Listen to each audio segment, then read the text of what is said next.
The views and opinions expressed by the guests, listeners, and hosts of any program on Word Radio do not necessarily reflect those of ownership, management, or advertisers of this station. Get up on out the bed and start to move your balls. Wake up the word and Solomon Jones. Word. You better wake up now. You're here because you know something. What you know you can't explain, but you feel it. You felt it your entire life. That there's something wrong with the world. You don't know what it is, but it's there. You can feel it. Get up on out the bed and start to move your balls. Wake up the word and Solomon Jones. You better wake up now. Yeah, you better wake up now. Hey, everybody. Welcome back to you. Thanks for joining us here at WURD 96.1 FM and 900 AM. This is Wake Up with Word. Solomon Jones is on a much-needed break. Solomon, I hope that you're doing well. And my name is Nick Taliaferro, and I'll be with you for the next 3 hours. For those of you who don't know, I used to spend some time here. I was a janitor here for about... No, I did the afternoon, the evening drive hosting for a few years here at WURD, and I was actually thrilled when I got the call last week to fill in for my brother Solomon when Sarah called and asked me if I would do it.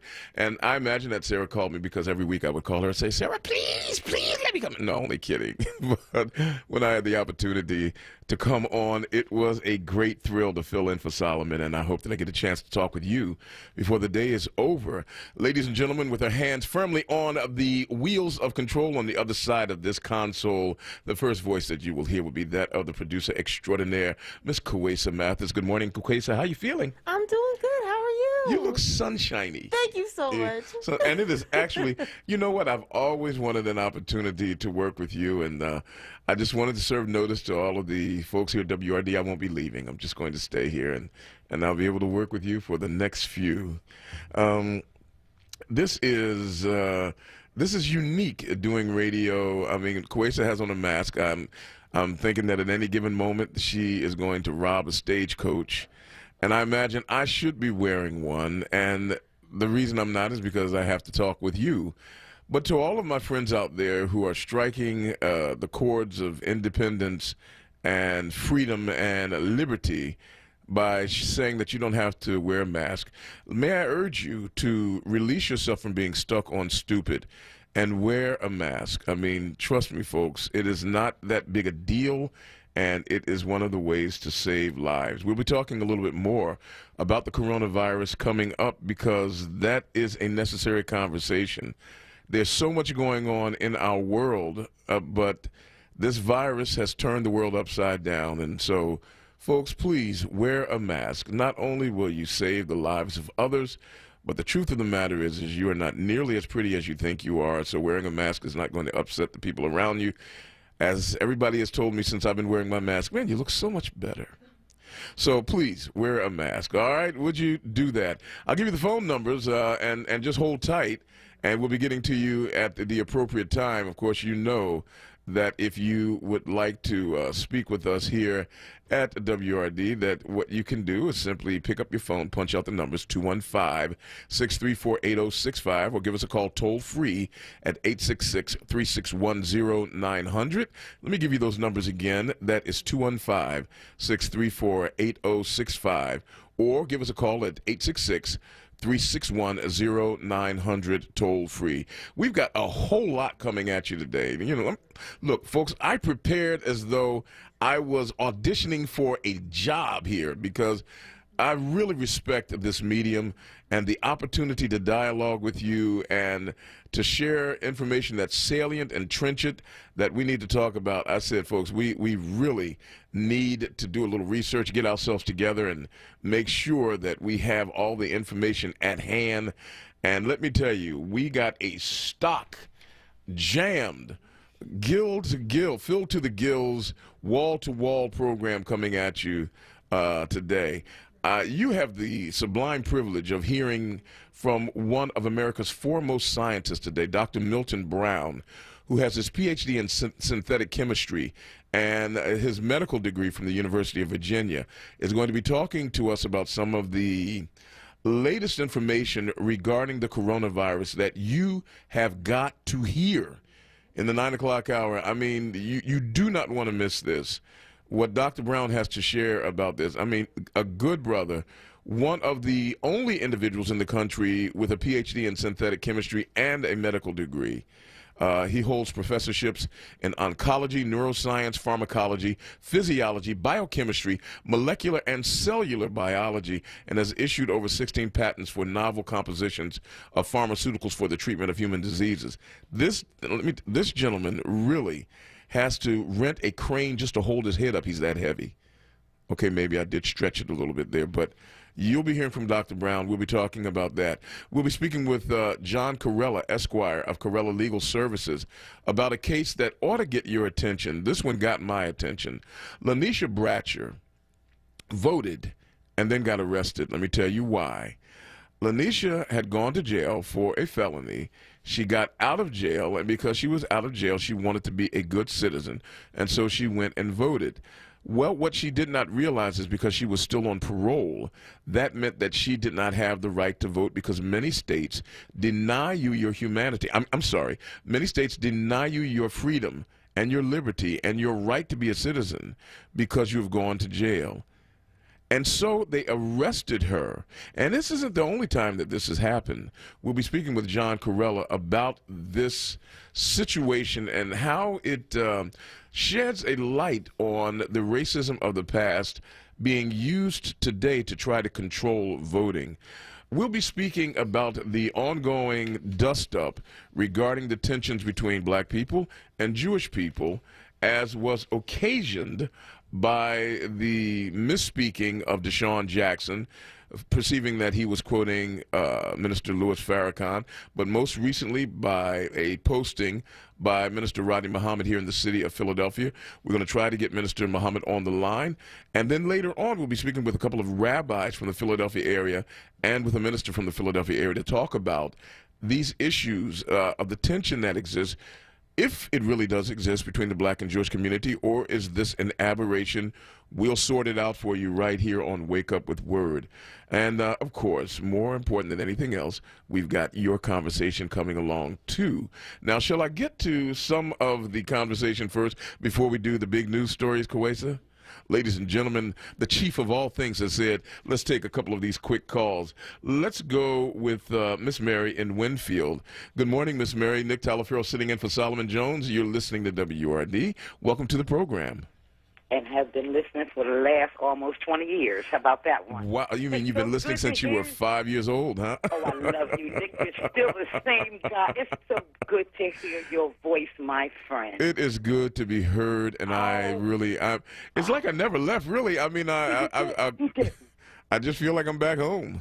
You weren't forgotten, and I know that Sarah and the radio station didn't forget you. Not at all, And the blessed part about it is that God has brought us this far with WURD that we can reach back and pull back some of the other ones. Yeah, I'm telling you, it's like the old folks down home used to say, we're going to reach back and get something for you. Here now, get something and get something going on right here. But I just wanted to say, always listening since the time Dr. Walter Lomax gave us this. Oh, man, yeah. What a gentleman. What a gentleman. Oh, my God, my God, my God. I thank God every day. I don't go down the channel. I don't go down the dial. I don't want to because I hear it enough. But I just want to say to you, it's good to hear your voice. Stay safe, and always remember that we are a Word family. God bless you. You got it. Miss Mary, that is the warmest of greetings. I thank you so much for that one and for getting us started at 10 minutes after 7 o'clock by just saying hello. It really, a warm welcome. I mean, look, the WURD family, when I came, they had balloons and parades outside. Sarah met me at the door and gave me a bouquet of flowers and told me how nice that wasn't, Sarah? I thought something was funny. That beard tipped it off. But whatever it was, it's just been so much fun coming back. Let's get back to the calls. Dr. Burton, hey, man. I've got to catch up with you. Welcome to the show, man. Good to talk to you. My brother. How you doing, man? Man, I'm feeling pretty good, to be honest with you. It's all good.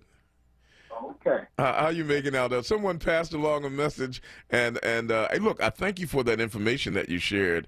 I was speaking with someone who was speaking with you, and they passed along the message. That was good information, and I thank you for it, man. You're quite welcome. Quite welcome. Yeah, I just wanted two reasons I wanted to call in this morning was because, I do the radio show on Saturday morning. Yeah. A lot of times, weekday listeners don't hear what's going on Saturday. And for about 32 years now, I've been preaching the gospel of vitamin A, garlic, for cold and flu viruses. Mm-hmm. Well, interestingly enough, COVID responds to this. COVID is another virus, and they respond. Any respiratory virus that I've known has responded to high doses of vitamin A, vitamin C, and garlic. I got So you. I've been preaching that gospel, and all of my patients, interestingly enough, everybody I know, and I know family members who have died of COVID, but everybody I know who has died did not do that. Well, man, you know what, Doc? Hold your powder for a second, and maybe you can join us again in the 9 o'clock hour to bring that back when we are focused right on that. Would you be? If you're going to be working, man, I got patients scheduled. I figured as much. I was going to say if you would be available. Yeah. Well, we'll hold on to that information for you and bring it back to the people in that hour. Because that's the thing. The two characteristics of this thing. One is you got to the first sign that you have a cold. Most people know when they're getting a cold or flu. I know I get a sore throat or sneezing all day. I know that's my sign. It's coming. It's called prodromal. Well, okay? Doc, I tell you, and I've got to get this next call in, man. But listen, I wish you could, but because I think you and Dr. Brown might have some thoughts that you can share one with the other, but. I appreciate you sharing that. More importantly, I appreciate what you shared in that conversation that I had with someone else not long ago. But I've got to get this next call, Doc. Thanks so much for that one, because we still got to come up with the big news stories of the day. I've been wanting to do this all of my life. Ever since I was a little child listening to Solomon Jones, I said, when I grow up, I'm going to give the 3 big stories of the day. And today I'm going to get a chance to do that. But first, Brenda in South Philadelphia. How you doing, sis? Welcome to the show. Good morning and welcome back to Nick. It is a pleasure to be back. It really is. And hey, Nick, what is the name of your church? The West Philadelphia Seventh-day Adventist Church, located at 46th and Haverford. 46th and Haverford. Yes, and online at westphillysda.org. Like everyone else, we're doing virtual services now, but I've got to tell I was at church yesterday. But wait a minute, I'm going to ask you something else. You used to interview this dentist. Oh, yeah. Dr. Adam Craven. Is he still practicing? Dr. Craven retired, I believe, at the beginning of this year. Oh, no. And let me tell you, my life has not been the same. Dentist. Yeah, Dr. Craven was really... not only was he a great dentist, he was just a great person. I'm talking about him like he's dead. He still is a great person, but he's not practicing right now. But, I got to tell you, I actually looked forward to going to the dentist. He was that good. I remember walking in his office one time, and he said, Nick, he says, listen, we ran out of anesthesia. We're going to try hypnosis today. Is that okay? And then he just broke out laughing, but just a great guy. So, Doug, I know. He's up on Staten Avenue. Yep, right on Staten Avenue. But he has... Ain't that a flip? How dare him retire?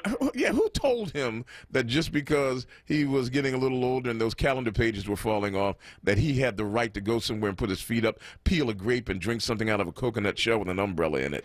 Have you found a new dentist yet? Not yet. And right as I was looking for one that he referred me to, actually, because I was trying a couple of them, then the coronavirus hit, and before you know it, kaboom, there you go. Well, do you think I can get his referral from you? Yeah, I tell you what, hold the line. Let me get your info. Right. And I will call you back with that referral. All right, thanks. Okay. I'll hold on. All right, Brenda. I appreciate that so much. All right, folks, look, we're going to get to the news stories. Kwesa, am I cleared now for takeoff for the news stories? Ladies and gentlemen, I want to sound now like a real newsman. Give me a little bit of backdrop there, Kwesa, if you'd be so kind. This is Wake Up with Word, and these are the 3 big stories of the day. I'm glad that you're listening because it makes me feel important. And here we go. with the news stories of the day. News story number three. Always wanted to do that as well. News story number 3 is that the federal government is about to do round 2 of the stimulus checks. That's right. White House officials and Senate Republicans are finalizing a bill that would offer another round of $1,200 checks to many Americans, and that would also renew the full unemployment insurance and put some stopgaps in place to stop people from being evicted. That's news story number 3. The stimulus checks are on their way. News story number 2. I brought my own echo chamber with me. News story number 2 is that COVID-19 is moving ahead. I mean, I really wondered if I should put the story in, but this is one that we need to keep track of. Florida passed New York in total cases. Philadelphia numbers are continuing to rise. Over 28,742 Philadelphians have tested positive for the virus, and they are saying that those who are testing positive are only a mere fraction of the people who actually are positive. Shout out to Dr. Ayla Stanford for all the work that the Black Physicians Coalition for COVID-19 are doing to get the African American community tested. They've tested over 8,000 people. They are beating the Philadelphia government in testing people, and that is being forewarned and forearmed. News story number 1. Now, folks, you're going to think that this isn't an important enough news story to be news story number 1, but that is this. We are facing, forget coronavirus, forget white supremacy, forget all of that stuff. Right now, the most dangerous thing to the life and health of African American people is murder. We are facing a spate of violence that we have not seen in years in the city of Philadelphia and all around major metropolitan areas in the United States of America. Gun violence is surging. Do not measure homicides because our doctors are so good these days that they're bringing people back routinely from the point of death. Measure the attacks, the shootings. And right now, we are on a pace to equal, well over 1,000 shootings in the city of Philadelphia. It is absolutely horrendous. Now, there are a couple of stories that receive honorable mention. Donald Trump has 86th, the Republican convention in Florida. Of course, the black-Jewish conflict is rising. That's going on as well, and a few other stories also, but those are the big 3. We'll bring them back to you a little bit later on. All right, folks, keep those in mind, and then we'll be coming back to continue conversation about all of that. We're going to get to our guests as soon as we can. We invite you to listen loudly, and then when the time comes, you can talk just as loud right here on your favorite conversation station. Why can't I speak English? I guess because I'm not used to talking this early, but you're listening to Wake Up with Word on WURD Radio 96.1 FM, 900 AM. This is Wake Up with Word with Solomon Jones. Solomon Jones is taking a much-needed and much-deserved break. I get the privilege and the pleasure to sit in for him today. My name is Nick Taliaferro, and, of course, we'll be continuing conversation with you. Coming up a little bit later on in the program, we have the opportunity to speak with a world-class journalist and the author of a new book called All-American Nativism. I just don't believe you ought to go on air without talking about a good book when you get a chance. And All-American Nativism talks about the mindset of America that has been continuing for some time that gave us Donald Trump. Now, most people think that Donald Trump ushered in a lot of nasty, vitriolic, dark, and evil stuff. But the real truth of the matter is he is a reflection of those things. And nativism is one of the things that birthed the politics of the day. We'll be speaking with author Daniel Denver. Daniel Denver is a journalist who comes to us by way of Providence, Rhode Island. He used to be here in the city of Philadelphia. He just wrote this book, All-American Nativism. I bought this book and was reading it. When I found out that I was coming on, I said, hey, this is a great opportunity for us to listen to some really good information about the mood and the climate of American politics. Do not have another conversation about the politics of the day until you listen to this conversation or you read this book. It is just that critical. It's 20 minutes after the hour of 7 o'clock. I hope that you are waking up gently this morning and getting yourself ready for whatever tasks await you. You're listening now to Wake Up with Word on WURD Radio, 96.1 FM, 900 AM. I'm Nick Taliaferro, sitting in for the vacationing Solomon Jones, and we'll be coming back right after these few words. Weather and traffic to keep you informed for your drive home in the happy hour with Sincerely Sarita. Monday through Thursday, 4 till 7 p.m. Right here on Word Radio, 96.1 FM and 900 AM WURD. These are the sounds of a dinner that almost didn't happen. A dinner now served thanks to people like you. Due to COVID-19, 17 million more Americans may face hunger. Feeding America is helping our neighbors in need. And if you're able, you can too. Donations are being accepted at feedingamerica.org/coronavirus. Brought to you by the Ad Council and Feeding America, 200 food banks strong. Word Radio, 96.1 FM and 900 AM WURD. Now, with more clarity, this is Word Radio, 96.1 FM and 900 AM WURD Philadelphia. Streaming live at wordradio.com. Now, a traffic update on Word Radio. Good morning. This report sponsored by Staples. Now, Schuylkill Expressway westbound, big jam ride from Passyunk Avenue through the Vine Expressway. You're going to find construction there as a result, left lane blocked. So a big jam. This pattern will stay in place until 9 o'clock this evening when the road will completely shut down overnight. So westbound Schuylkill Expressway, big jam, again, with the left lane blocked. Further west, no other problems. Westbound Vine brought out through the Schuylkill Expressway a bit slow. Southbound 95, a jam there. Cotman down through Bridge, down to 3 lanes with that ongoing construction. Northbound moving fine. PA Turnpike, Blue Route 476, no issues. 55 northbound, that is a jam ride from Deptford in the 42. Back to Philadelphia, North Philly, Broad Street, 611 and Erie Avenue. Restrictions in that area now because of an accident investigation. Staples has everything to start the school year right at amazing prices this week. Staples exclusives, Crayola 12-pack markers and 12-pack color pencils with sharpener just 97 cents each. Offer ends 8/31 while supplies last. Limit supply. Staples. For more traffic information, log on to SIGALert.com. Jim Bachman with your Philadelphia area traffic. Back by popular demand. It's Wake Up with Word, hosted by Solomon Jones. Right now on Word Radio, 96.1 FM and 900 AM WURD.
Hey, I tell you, that music makes me feel like getting myself a libation of Welch's grape juice and saying, I don't often do this, but when I do, you know, most interesting, man. And we're welcome back to Wake Up with Word, WURD Radio 96.1 FM, 900 AM. This is Wake Up with Word. Solomon Jones is taking a break this week, and I get a chance to sit and talk with you. I'm Nick Taliaferro, and we'll be speaking all the way up till 9 o'clock, 24 minutes after the hour of 7 o'clock. One of the stories that came forward at the end of last week was a resurgence of the issue of the tensions that exist between the black community and the Jewish community. It really got its start with Deshaun Jackson, the wide receiver for the Philadelphia Eagles, making some unfortunate statements for which he has apologized. And then it began to go a little bit beyond that. But most recently, Minister Rodney Muhammad, who is the president of the Philadelphia chapter of the NAACP, placed on one of the social media sites that happens to be his, a caricature that was pejorative concerning our Jewish brothers and sisters. That ignited or reignited the so-called tensions existing between these two communities that really have all sorts of reasons to be allies one of the other. Joining us on the line now is a gentleman that I've come to know who is not only the leader of a Jewish congregation here in the city of Philadelphia, but a real public servant and activist working for peace, working for righteousness, and doing all of the right things from my perspective. He leads the congregation Miksham Shalom in Roxborough. Please make welcome Rabbi Sean Zevit. Rabbi Zevit, thank you for joining us this morning, and welcome to Wake Up with Word. Oh, the blessing is mine, Reverend Nick. Thank you so much for the invitation. Oh, it's a pleasure to have you. And before we go any further, for those of you who don't know, and that would be most of you, Rabbi Zevit just lost his father, and he is doing us a favor by being with us today. I hope that you and your family are making the adjustment and remembering him with peace and with joy. Thank you so much, Nick. And while it is the custom to sit in mourning for the full week and not go out in these pandemic times as well, I thought hard about your invitation this morning, and I just felt in my father's memory kind of asking him for guidance. But he said this is something that would be important to him too, and so I wanted to honor him by being here as well. Well, we are all aware of the alliance that has existed between African Americans in this country and Jewish people in this country.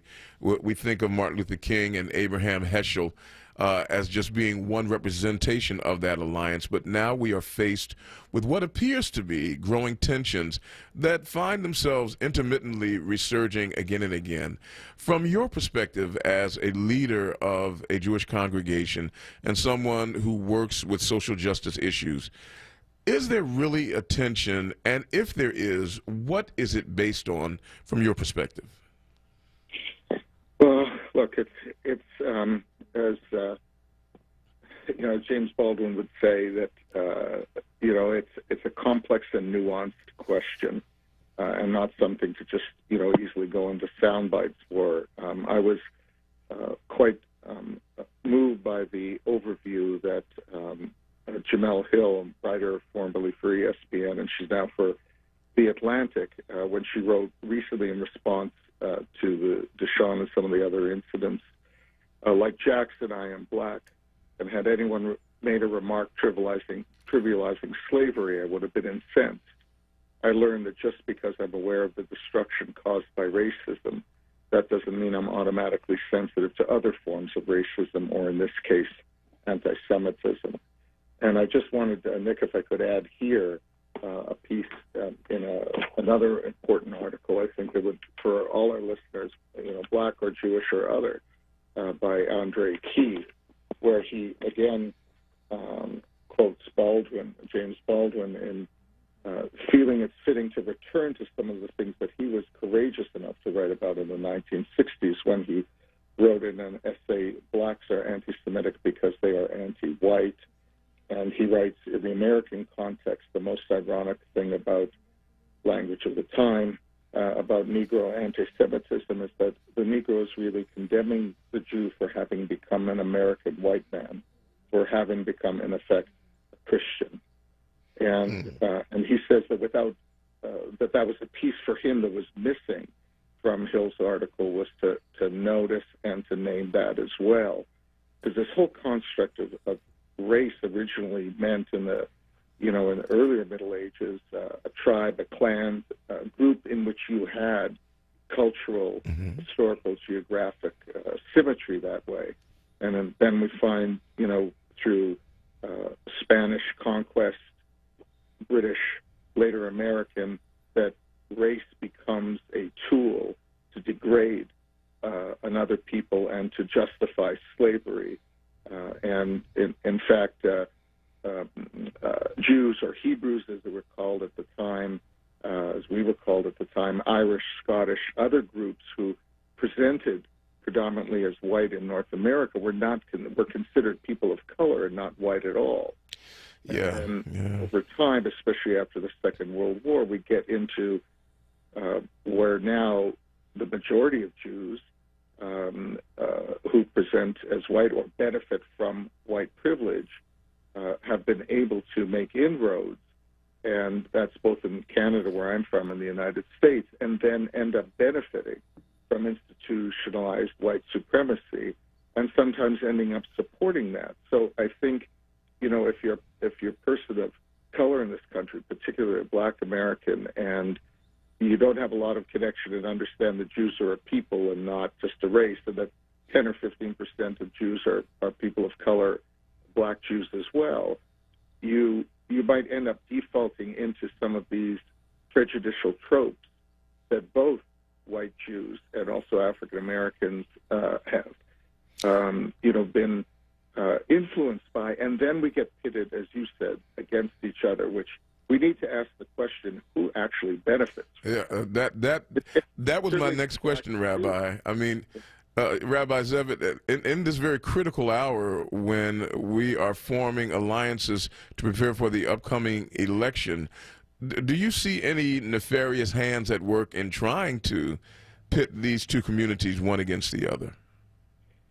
Well, I'm generally not one for conspiracy theory, but I think we need to, as Nick, you and I have even had these conversations, just need to ask ourselves that question before we rush to condemn somebody outright or characterize the whole group that way. My relationships with clergy across the city, even within Michigan Shalom as a Reconstructionist community, where 10 to 15% of our members are members of color, Black Jews themselves. I wouldn't suddenly characterize the Jewish community or the Black community in one dimension. And through my connection with a lot of Black clergy through Power, the Social Justice Interfaith Network, Bishop Royster, Reverend Tyler, and others, Reverend Brodax, for me, the relationship base of that counters. I always like to say, who's in your, dates myself, Rolodex, or who's in your contact list in your cell phone or social media. And if there's not people from different groups than yourself, that already indicates that you've been walled off and you're going to buy into these certain generalizations and tropes.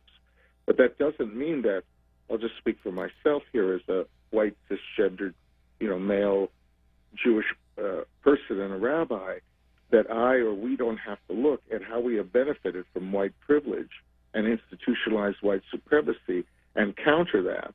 I am appreciating the challenge now that you're either anti-racist or that you're racist. There's not I'm kind of sort of, or here's my history, or defending against that. So I think, we in the Jewish community need to take that consciously and take that on. But I don't want to depersonalize them and buy into these. There are tensions between the communities and undermine our efforts collectively to deconstruct white supremacy in this country and to work for the liberation of all that way, because that would then benefit those who want to keep racist ideologies and structures in place. Let me reintroduce you for our listeners. We're speaking with Rabbi Sean Zevit, who is the lead rabbi at Congregation Miksham Shalom in Roxborough. And, of course, we're speaking in the context of the growing tensions or the resurging tensions that resulted from some of the words that were spoken by first Deshaun Jackson, and then moving on, I believe Ice Cube said some things, Nick Cannon said some things. Most recently, there was a posting on a social media site by NAACP President Minister Rodney Muhammad that led to the growing tensions that are existing, and we're speaking with Rabbi Zevit about those tensions from the perspective of our Jewish friends. Let me ask the more positive question now. Whether or not people believe that these tensions exist or whether they think that they're valid, Rabbi, what can be done, or what should be done, or what is being done to alleviate the tensions and turn our two communities towards not only building peace, but functional relationships to get rid of some of the evils that are existing that work against both of us? Well spoken, my friend. I think your question is an answer as well. And I look back to Andre Key's article again, where he says after the condemnation of Deshaun Jackson and Nick Cannon, others subside, and the attention of the media moves on to the next outrage, African Americans and white American Jews will still be left with the unresolved problem of race that won't be solved through dueling recriminations of white Jewish world dominance or black anti-Semitism. Instead, the genuinely candid confrontation, Baldwin's words again, is needed now rather than later. And so I appreciate, that you and I, others, are already in those conversations. Need to look self-reflectively at our own behaviors, how we benefit, where we, are oppressed by certain behaviors or trapped by them. And I see a lot of work being done here in our own city through various coalitions, Indivisible Power, New Sanctuary Movement, things that are being taken on through Reverend Washington Leaphart's, Faith Department, Mayor's office, and so on. And I think in the neighborhoods, too, like we need to take things on structurally and activist-oriented. And at the same time, I was really touched in my own diverse area in Mount Airy, where my wife and I live, where neighbors took it upon themselves, and they emailed all of us within a 4-block radius, and they said, there are issues going on in our world. We are, diverse. I mean, I share the twin here with a black Jewish neighbor across from Japanese neighbors and a few rabbis around. And, you live in the United Nations there. yeah, right on my street here. But our neighbors raised the good point, are we meeting with each other? And they called us socially safe and distanced, a meeting in the backyard with masks, etc., 6 to 10 feet apart. They had set things up, and they said, let's get together and talk. What are we going to do in our 4 blocks? So, there needs to be both. I mean, there's a rabbinic commentary on the phrase, and you will love each other as yourself, something that Jesus lifts up in the Gospels as well. And the later rabbinic commentary says, how do we understand this? If we don't know the 5 or 6 of our own neighbors, how can we possibly love them as ourselves? Wow. So, I feel we need to look to our neighborhoods as well as organize, to deconstruct and take on institutionalized racism.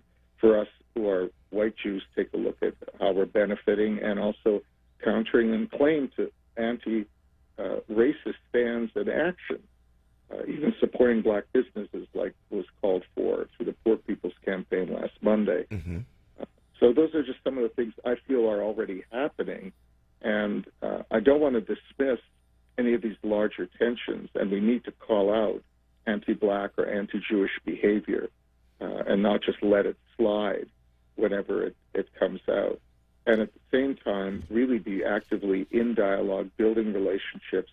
And, Nick, we're going to trip over each other every now and then. Things will be said, unconscious or even assented to biases are going to be reflected. And where I take hope from is the moments that I have exhibited my own ignorance or others who said, ouch, wait a minute, here's where this comes from. Where does this lead? Who does this benefit? That we've been able to grow and educate each other, but not, like you couldn't have any love relationship if every time you said something to a child or a partner, they're like, that's it. It's over, yeah. Like, that's not real relationship. So let's not buy in to that, what will benefit the greater oppression by immediately rejecting each other and not having dialogue when things like this happen. Rabbi Sean Zevit is the lead rabbi at Congregation Miksham Shalom in Roxborough, and he spent a few moments with us this morning speaking about what appears to be the growing tensions between the African American and Jewish communities more importantly, speaking to us about ways to create forbearance and temperance in dealing one with the other. Rabbi, thank you so much for all that you do in the city of Philadelphia and for spending time with us this morning. Thank you, Nick. You keep doing the sacred work you're doing, too. And I want to give a shout-out to Rabbi Mordechai Liebling. I know that he was on tap to speak with us this morning, and he's has and will be continuing doing, in partnership with African-American leaders, some really important work in countering anti-Jewishness and anti-blackness in our city. Same to him. Rabbi Liebling, thanks for attempting to make it, but you handled it manfully, sir, and we'll be joining in with you again in the near future. All my best to you and the missus, and I'll talk to you again soon. Be well. Thank you, sir. Hey, folks, we're going to take a quick break, and then we'll come back and continue the conversation. Joining us after this break will be another voice that has a very unique posture in this. He is a Baptist minister. We'll ask him a few questions as well. You probably already have met him in another iteration or incarnation, and that is the Reverend Marshall Mitchell, the pastor of the Salem Baptist Church. It is now 41 minutes after the hour of 7, 19 before the hour of 8. You're listening to Wake Up with Word at 96.1 FM and 900 AM. Solomon Jones is on break. I'm Nick Taliaferro sitting in, and we'll be back after a few words. This message is from the Philadelphia Department of Public Health. COVID-19 is still a threat in our communities, but we can all do something simple to help stop the spread. It's critically important to wear a mask or face covering whenever you're in public or around others. Yes, even while social distancing. Wearing a mask shows you care for yourself and your community and is essential to slowing the spread of COVID-19. So love yourself, love your neighbors, wear a mask. Show some love for your favorite neighborhood with Word Radio. It's the Summer of Freedom Virtual Neighborhood Love Tour. Mondays and Thursdays now through August 20th from 1 p.m. till 2:30 p.m. Shining a light on Philadelphia's neighborhoods with a focus on neighborhood history, Philadelphia's freedom fighters, and community resources that are helping to shape the city's future. Mondays with the Rappin' Professor Dr. Aaron Smith, and Thursdays with Andrea Lawful Sanders. It's the Summer of Freedom Virtual Neighborhood Love Tour. Mondays and Thursdays, 1 p.m. till 2:30 p.m. exclusively on Word Radio. 96.1 FM and 900 AM WURD. Streaming live on WordRadio.com, the Word Radio app, and on Word TV via YouTube and Facebook. The Summer of Freedom Virtual Neighborhood Love Tour is sponsored by Wells Fargo and Pico. Be heard. Want another way to join the conversation? Follow us on social media using the hashtag onWURD. Be heard. Stay connected to Word Radio. Independent Black Media. JD's Auto Body and Painting is hiring talent for the following positions. Assembler, preferably 2 to 3 years experience, able to tear down and reassemble all make and model cars. Painter, must have at least 5 years overall painting experience, including experience in water-based paint and able to prep cars for paint jobs. Auto Body Technician, looking for an A or B technician, must have at least 5 years experience repairing cars. Please send your resume to JD's Auto Body and Painting at Comcast.net. That's JDS Auto Body and Painting at Comcast.net or call 215-848-5949 for more details. JD's Auto Body and Painting is an equal opportunity employer. Now, a traffic update on Word Radio. Good morning. This report sponsored by Staples. Traffic jammed up Schuylkill Expressway westbound. You're jammed from Passyunk through the Vine Expressway left lane block. This will be the case all day till 9 o'clock this evening when the road will completely shut down overnight. All is because of ongoing construction. Westbound, big jam up. West of that, no other you're going to find that backed up Elmont out through Conshohocken. Now eastbound side, no issues. Westbound Vine from Broad through the Schuylkill Expressway, a bit slow there.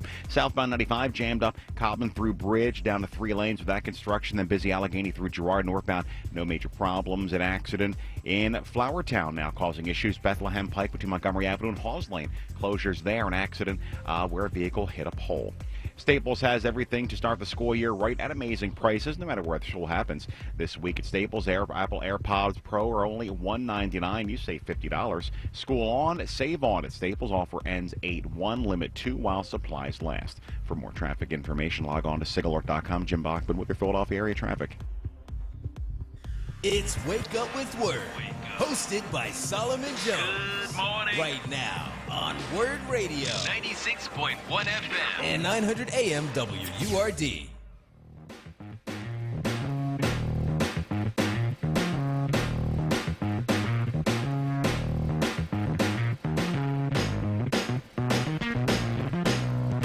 Yeah, folks, I brought my guitar with me there. I'm telling you, I'm working it out over here in the studio at WURD Radio 96.1 FM, 900 AM. You're listening to Wake Up with Word. Solomon Jones is taking a break. I'm Nick Taliaferro sitting in for him.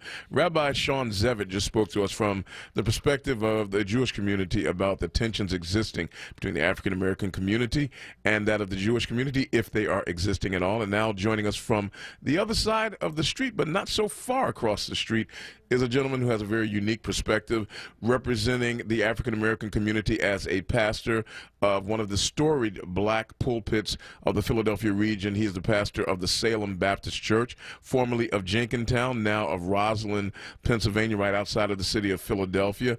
Longtime Philadelphian himself, a true Renaissance man. Ladies and gentlemen, please make welcome Reverend Marshall Mitchell. Hey, good pastor, welcome to the show, man, and thanks for joining us this morning. Hey, Nick. Good morning, brother. How are you? I'm good, man. Did you get yourself fueled up with a cup of Joe? I'm working on it right now. So that's the beauty of actually not being in the studio. I can actually get my coffee going while I talk to you and folks. So it's all good, man. We've learned to multitask these days, haven't we? Well, you know, before we even get to the topic at hand, we want to thank you for the hard and strong work that you've been doing in getting people tested for the coronavirus. And man, look, the Black Doctors Coalition, they have done an extraordinary job, and you've been in the forefront of doing that. And on behalf of the city, thanks for the work that you've done there. Man, thank you very much. It's been a delight. It's been a labor of love and a labor of labor for sure. And I want to thank you because we were at your church yesterday doing antibody testing outside in the sun where the people. Man, that's what has to happen. Oh man, that was something. I mean, but getting back to the topic at hand, and you have a unique perspective, and I won't share it. If you wish to, you can. But this tension that people speak of, that's been growing in the media, if not in reality, between the black community and the Jewish community. Let me ask you. How do you perceive it, and what can be done to confront it if you perceive that it actually exists? Well, the irony of all ironies is I'm somebody who earns a significant living in the media by virtue of what I do in film and movies, and I understand what the job of paid media is, and that is to actually earn money. And if you can identify stories that have legs and travel and keep you under the gaze of people, under the GAZE of people, you will benefit from that. And I think that is also a part of what goes on in America today. For instance, what has happened to ISIS? Has ISIS decided to lay down their arms and chill out until after COVID-19 is gone? No. What happened to all of the things that we have been fighting since 2001? Are we still prosecuting a war in Afghanistan? We still have a significant presence in the green zone in Iraq. Has Syria fallen off the track, or has the media really fully decided there is a bigger story to tell, and that other huge story, which captivated our attention for the last 19 or 20 years, no longer exists? And you know the answer to that.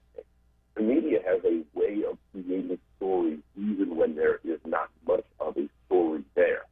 And I would say that the problems of racism and anti-Semitism are endemic to America because I think we're a sick country.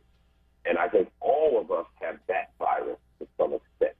And every once in a while we see these flare-ups, which are very, very unfortunate. And we know better. We know better.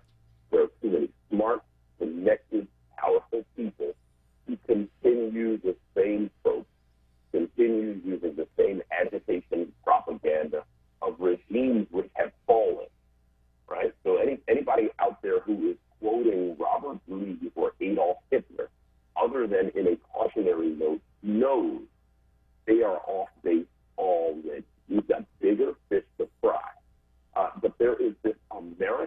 penchant for punishing each other. Say that again. I missed that again. There's an American tendency to punish. Who was that again? Each other. Oh, okay. Got you. Yeah, this is a penchant that we have. We have a bloodlust for punishing each other and comparing one another's pain.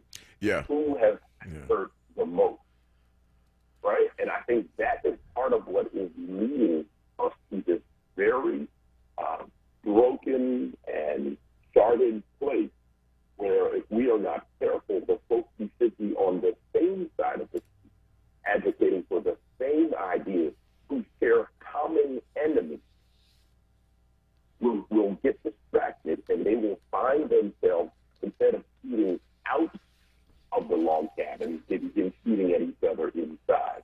And I think that's a lot of what we have. And I think there is also a lot of frustration built up over the 20th century, which is starting to ooze and seep out now in this age where everybody has a voice and thinks they have a right to lead and think. And you know, I am always guarded and cautious when entertainers and athletes start talking. And I'm not saying it's a bad thing. But I'm saying You say you're guarded and cautious, huh? I am very guarded and cautious. Look, yeah, no, we're having a little bit of problem with your phone, Reverend Mitchell. There, I'm not exactly sure. What? Let me try something real quickly. It'll take a 3/3 of a second.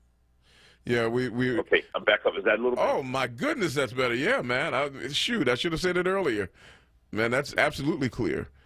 But since now that we've got you in a segue, let's take advantage of it. Sure.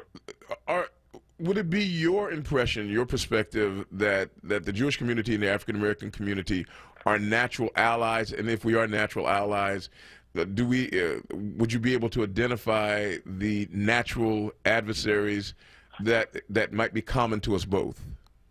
Oh, it's so simple to identify the natural adversaries. I think that's easy at an ideological level. Look, if someone is wearing a swastika, they probably also like burning a cross, right? I mean, it's really easy to figure out who that group is, right? They will go to Charlottesville, Virginia, and they will scream at the top of their lungs, "You will not replace us. Jews will not replace us." Well, who do you think the "you" is, and then who do you think the "Jew" is? Right. So it's blacks, it's Jews, it's immigrants, it's gay people, it's all of the others. And they have a mythical view of their fitness for these jobs, because the people who are marching out there who are saying, "You will not replace us, Jews will not replace us," you know, most of those guys out there belong in 13th grade, right? They're no economic threat to anyone who has an education.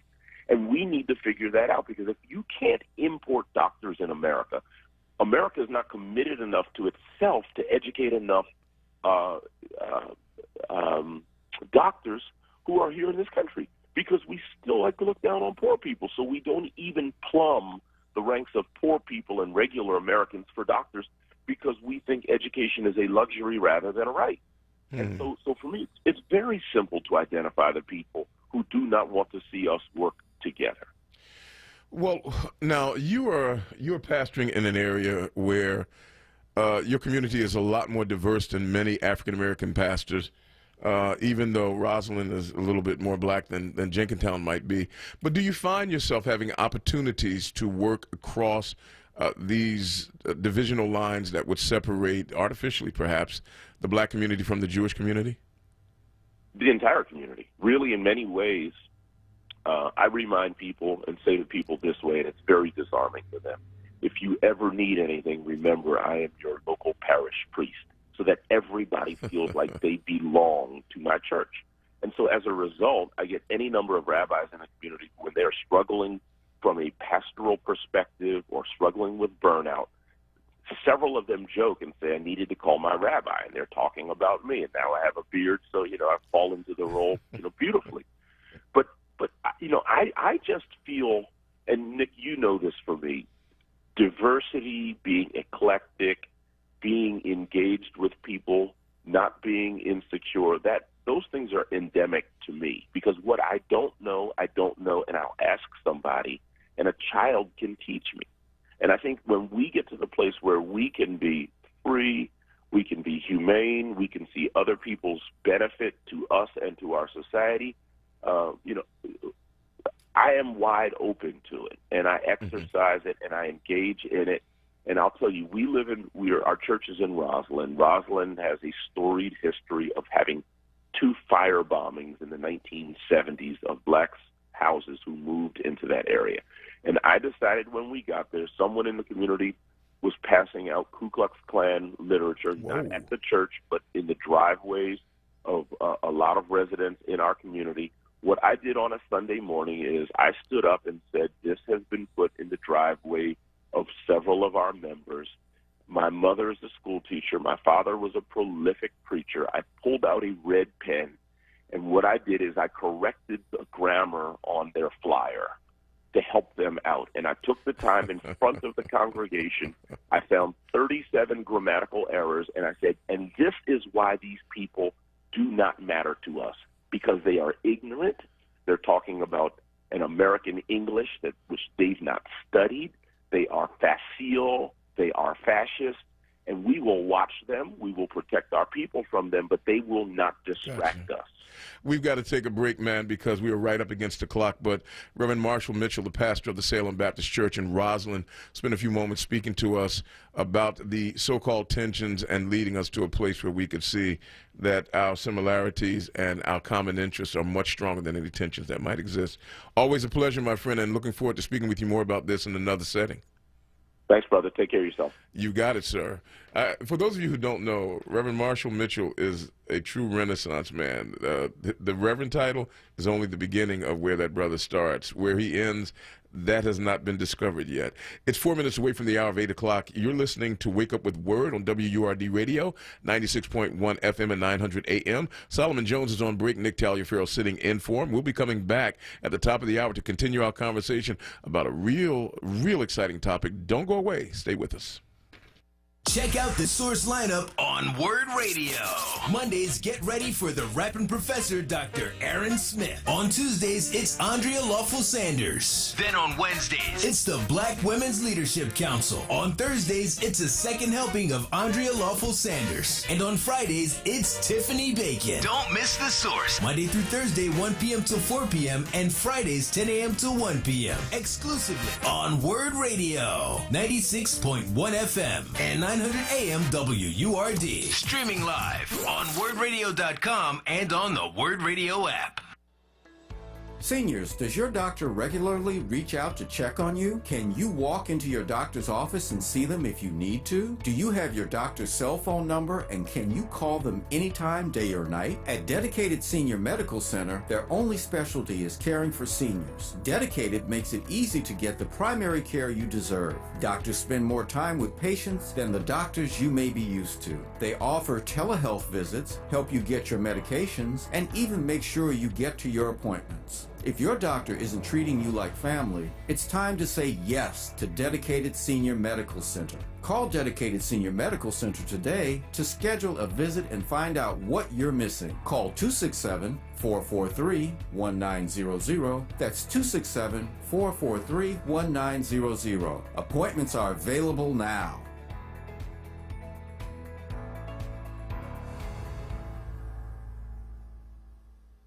Do you need health insurance for your children?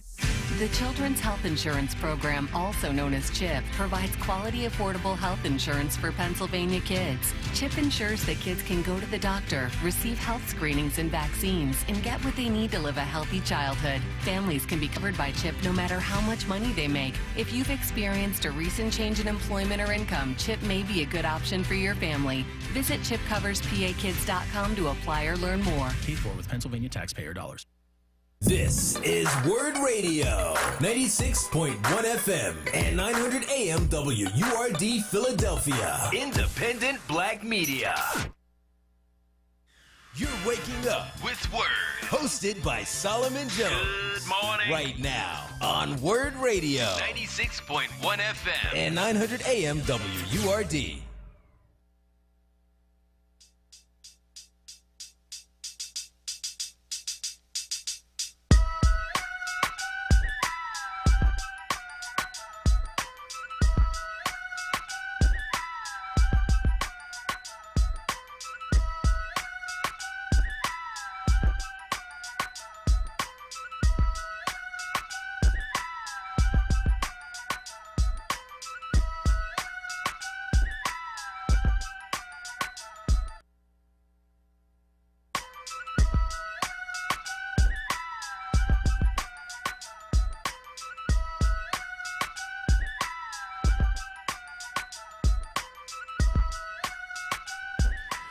I feel like I'm coming out of one of those genie bottles, but you don't want to see it. Trust me. It's 8 o'clock in the city of Philadelphia. Hopefully you're up, and if you have to be out, you are on your way. And if not, we thank you for spending time with us. This is Wake Up with Word on your favorite conversation station, WURD Radio 96.1 FM and 900 AM on your dial. And of course, online, you can catch us at WRDradio.com. All of our social media platforms are open to you, and we hope that you are having a very pleasant Monday. For those of you who don't know what the weather's going to be, it's going to be hotter than 10 kids outside. It's going to be hotter than Godzilla's diaper. It's going to be hotter, ladies and gentlemen, that I think I've run out of metaphors, but you get the point. Try to find some place to be cool, and if you can't, see if you can go to a location that's a cooling zone in your area. Speaking of not so cool, though, we look at a news story that came to our attention last year that really boggles the mind. It troubles the imagination. And that is the story of Lanisha Bratcher. Lanisha Bratcher served time in prison for a felon. When she came out, she decided that she wanted to live the kind of life that would be exemplary for herself and, of course, for her children. And in 2016, she voted in the presidential election believing that that's what a good citizen ought to do. What she did not know is that because she was still on parole, she was ineligible to vote in Hoke County, North Carolina. But she voted, trying to be a good citizen, and before she knew it, the district attorney there invoked an ancient law that made her a criminal for simply trying to vote and wants to put her in jail. Joining us today is the gentleman who has taken on her case and is representing her legally against what I would consider to be a miscarriage of justice. He is John F. Corella, Esquire of Corella Legal Services. Mr. Corella, thank you for joining us, and welcome to Wake Up with Word. Thank you for having me on the show. This case, man, is troubling for all sorts of reasons, but the biggest reason that I see is that it invokes a law that appears to be steep in racism and a tool, a historical tool, to disenfranchise the black voter. Can you tell us a little bit more about it and the case itself? That's exactly right. I mean, what's happening right now in some counties in North Carolina is prosecutors are using the system of law that was specifically built to maintain white supremacy and to deter black citizens from voting. And they're using those laws today for the same purpose they were created over 100 years ago. And the prosecution of Lanisha Bratcher and 3 other voters in Hoke County fulfills the original purpose of this law. What these laws do is they make it a felony. The original law under which she was prosecuted makes it a felony, even if you had no intent, even if you had knowledge of what you were doing, to cast a vote while you were on probation or parole when you were disqualified. This is being used to punish voters who, as you said, just tried to be good citizens and use their rights, and who weren't trying to commit any fraud. And it's being, it gets touted as a fraud, and it's used to deter people with these new felony punishments.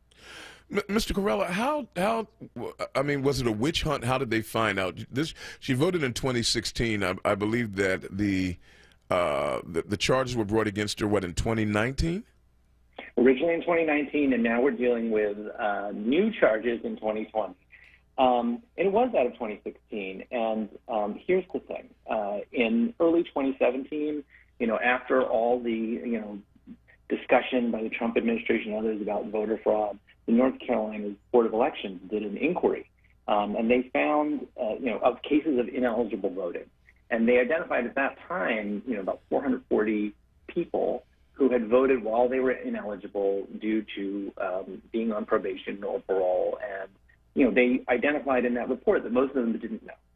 And those cases were sort of slowly doled out to prosecutors. Most of them declined to prosecute. But some of them haven't. And they've decided for their own purposes to go after them. And they're, just from that original list of the people who could possibly have been prosecuted, 68% of them were black, which is way more than the population of North Carolina. Is about 22% black. And the people actually prosecuted, it's even more stark. I mean, it's all of the people prosecuted in Hoke County are black. Most of those are prosecuted in some of the other counties are. And this has been, people bring these cases now close to the 2020 election, using them as a way of saying there's some kind of voter fraud and making people afraid to vote. We're speaking with John Corella, attorney in North Carolina, who is representing the very strange case of Lanisha Bratcher, who voted in 2016 and now in 2019. In 2019, she found herself facing charges because she was still on parole. And in North Carolina, if you are a felon, you cannot vote. Does this district attorney know the racist history of this law? And if she knows it, is she aware that she is standing in the lineage and the legacy of the racism that existed back then? Well, the answer is yes, and that is why we have new charges now in 2020. We challenged this law based specifically on its racist history. Put that before the court in a motion, telling them how it was passed in 1898 with, the people who passed it saying, we're going to maintain white supremacy, that we, want to prevent all these black North Carolinians from voting. And put that before the court, what I just told you about how the high percentage of those prosecuted today are black voters, just as the original intent was, and argue that it was unconstitutional. And what the prosecution has done is attempt to get around that argument to avoid having to talk about that in court by bringing new charges under a slightly different provision of the same old law. Essentially, they're now saying instead of the vote being illegal, signing the form was illegal, and then they can, because there were two forms, they're bringing two felony charges. So she's sort of facing twice the burden now that she once did. And is this the same district attorney who brought the original charges? Yes, it's the same district attorney, so the district attorney who's in charge of that district is Christine Newton, but actually it's her deputy, Mike Harden, who's currently running to become the elected district attorney now, who's prosecuting these cases and making the decisions on these cases. And yes, it's been the same person the whole time, the same office the entire time. Attorney Corella, let me ask the broader question, because even though this case is unique, it is not so unique that it's not happening in other places. In Texas, there's the Crystal Mason case. There's the Alamance 12, where 12 Alamance County voters found themselves facing similar prosecution. Is this a part of a national attempt to disenfranchise black voters from your perspective? Yes, it is. It absolutely is. And it's part of this larger picture of disenfranchisement for felony convictions state by state around the United States. I mean, I think something like 6 million people are affected by these laws that disenfranchise people, and then on top of it, you have some of these states with criminal laws that further punish people. This is a problem. North Carolina is not unique in preventing voters from casting votes when they are on probation or parole, in addition to when they're in prison. I mean, Pennsylvania has it so that it's just when you are in prison and you have a felony conviction. And New Jersey, I understand, just went that way from having been like North Carolina. But around the country, there are a number of states that do this, and also that prosecute voters like Crystal Mason in Texas. And those prosecutions are done very publicly. They're done under these old laws. And they're done to scare people, and they have that effect. I mean, you meet voters who have felony convictions from a decade ago, who hear about these things and are afraid to go to the polls because they think they could be prosecuted or they're ineligible. And people who are voting because they do not, it's not made clear in the criminal process that they're actually not allowed to vote when they're on probation. And people think that if they're not in prison, they can vote. And so that gets some people to vote by mistake, not intending anything illegal. And then other folks become afraid to even go in and vote because they think, well, what if I make a mistake? Am I going to be punished with a felony? And I think that's what these prosecutions are meant to do, is to scare individual voters from voting. For those of you who are listening and who think that this is a North Carolina problem, our guest attorney, John Corella, just shared with us that this is something that's a lot broader, a lot wiser. We'll open the phone lines so that if you might wish to ask him a question or two, you can do so. The number is 215-634-8065. That's 215-634-8065. Those of our listening friends all around the country can call us toll-free at 866-361-0900.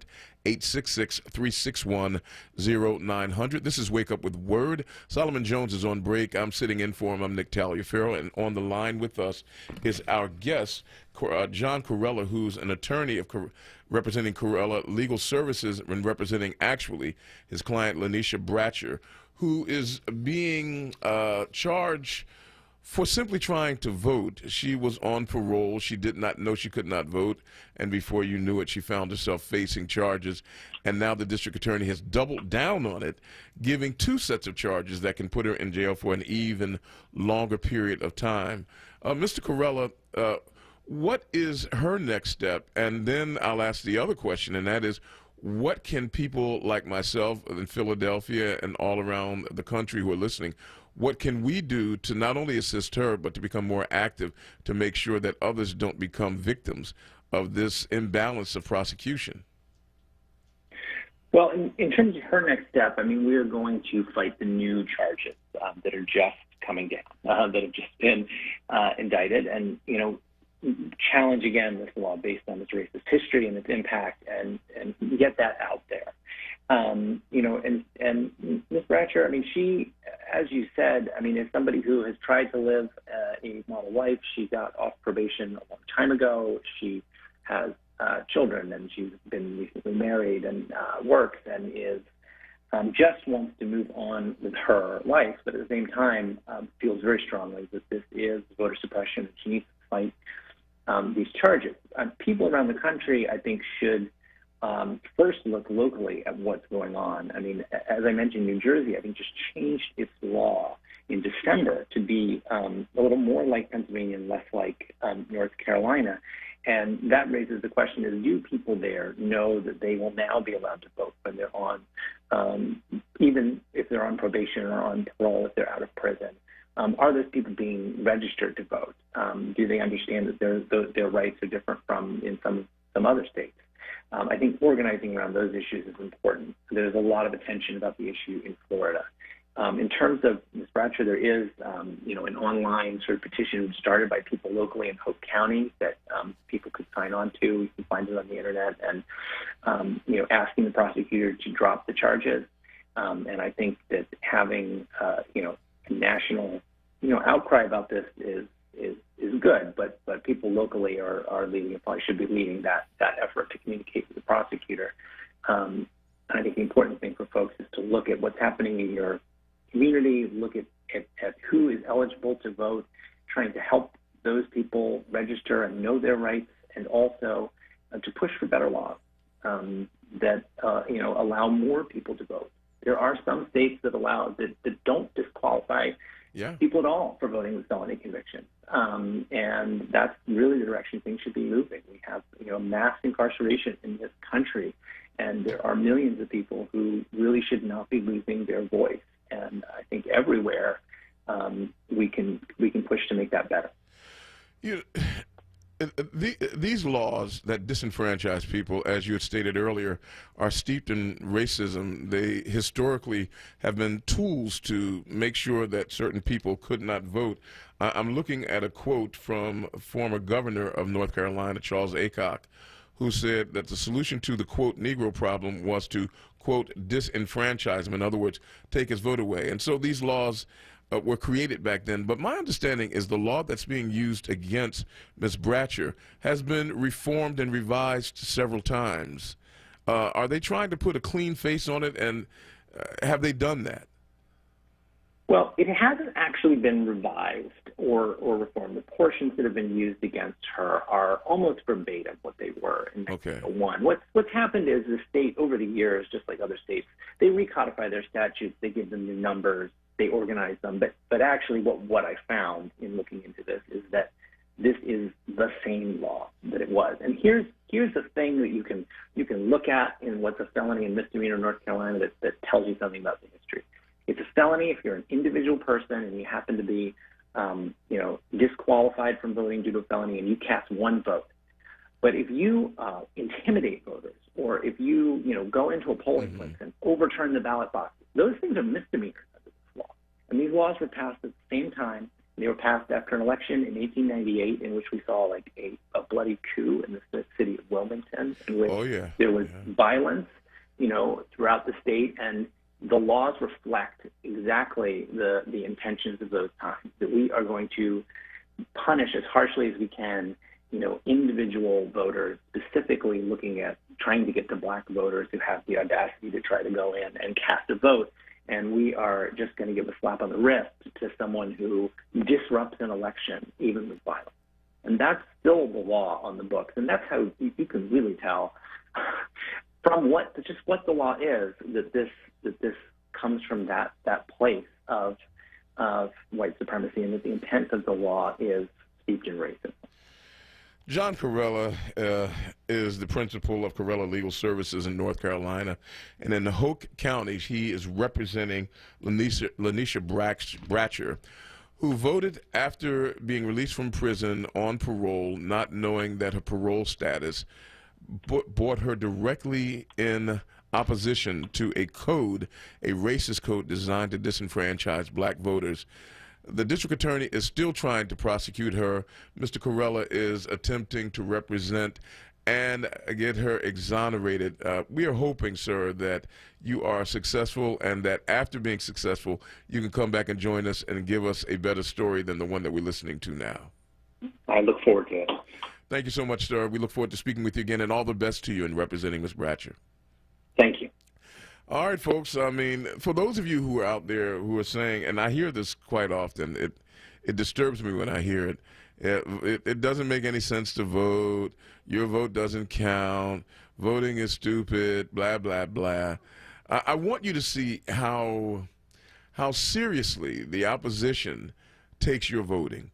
Even if you think your vote doesn't count, there are other individuals and forces that are working hard to make sure that you don't get an opportunity to vote. And they are working overtime to disenfranchise your vote. So please, when it comes time to cast your ballot, make sure that you do. Especially this year, this is probably one of, if not the most important vote that you'll ever cast. It's one of the most important votes that will ever be cast in the United States of America. All right, folks, it's 18 minutes after the hour of 8 o'clock. Monday, July the 27th is where we find ourselves calendar-wise in the year 2020, of course, a year that everybody is saying maybe we ought to submit for a do-over. But seeing that we can't, we soldier forth. You're listening to Wake Up with Word here on WURD Radio, 96.1 FM and 900 AM, streaming live on WURDradio.com. You can join us online all around the world, and we'll be coming back in just a few moments after we take a quick break. Let me just share with you what we've got coming up for you, because trust me, we are filled to the gills with some good guests today. Daniel Denver will talk about his new book called All American Nativism. I have to tell you, I bought this book. You know, when you're interviewing people, they send you the book for free. I bought this book before I even knew that I'd be coming back on WURD, and I have had my eyes opened on how we got Donald Trump and how decent people are supporting him. You've got to listen to what Daniel Denver has to share about all-American nativism, how the bipartisan war on immigration explains politics as we now know it. It's 19 minutes after the hour of 8 o'clock. Kwesa, I think it's time to take one of those wonderful fetching breaks that we take around these here parts, and then we'll come back and continue the conversation with you. Stay with us, folks. We'll be right back after this. Start your day with Daybreak. Hosted by Halana. Weekdays 6 a.m. till 7 a.m. Exclusively on Word Radio. 96.1 FM and 900 AM WURD. Streaming live at wordradio.com and on the Word Radio app. Dietz & Watson has been making premium meats and artisan cheeses for over 80 years. And when it comes to stacking sandwiches and party platters, they've got something for everyone in the family, like maple honey turkey breast, American cheese, buffalo chicken, and more. So get to your local deli and taste 4 generations of family recipes. With Dietz & Watson on the table, you'll have everyone coming back for seconds and thirds. Dietz & Watson, it's a family thing since 1939. Keystone First VIP Choice HMO SNP Dual Eligible Special Needs Plan has a 4 out of 5 star rating and is one of the highest rated Medicare plans in the region. Keystone First VIP Choice and you are better together. If you live in Philadelphia, Bucks, Chester, Montgomery, or Delaware County, and you have both Medicare and Medicaid, choose the Medicare plan that is working to help you get better care. Enjoy extra benefits at no cost to you with Keystone First VIP Choice. You get benefits like dental, vision, and transportation to and from your medical appointments. They also cover a fitness membership to a gym of your choice. $150 toward over-the-counter pharmacy items. There's no copay for doctor's visits. They offer a large provider network, a great prescription plan, dental coverage, and even eyeglasses. Plus, you don't have to wait for open enrollment. You can change your coverage every quarter. Keystone First VIP Choice. The name you trust, the service you deserve. Call Keystone First VIP Choice today at 1-877-686-1760 or visit KeystoneFirstVIPChoice.com. No fear, just facts. This is WURD, Independent Black Media. Did you get an eviction notice before the shutdown? Are you looking for a lawyer once the moratorium ends? There's so many questions with so little time. Let Equally Informed Philly find the answers for you. Just text the phrase Equal Info to the number 73224. Again, that's Equal Info, one word, to 73224. Their community information line will get the answers you need to survive in the time of COVID-19. Equally Informed Philly for all Philadelphians. Home of the Happy Hour. With Sincerely Sarita. This is Word Radio, 96.1 FM and 900 AM WURD Philadelphia. Streaming live at wordradio.com and on the Word Radio app. It's Wake Up with Word, hosted by Solomon Jones. Right now on Word Radio, 96.1 FM and 900 AM WURD.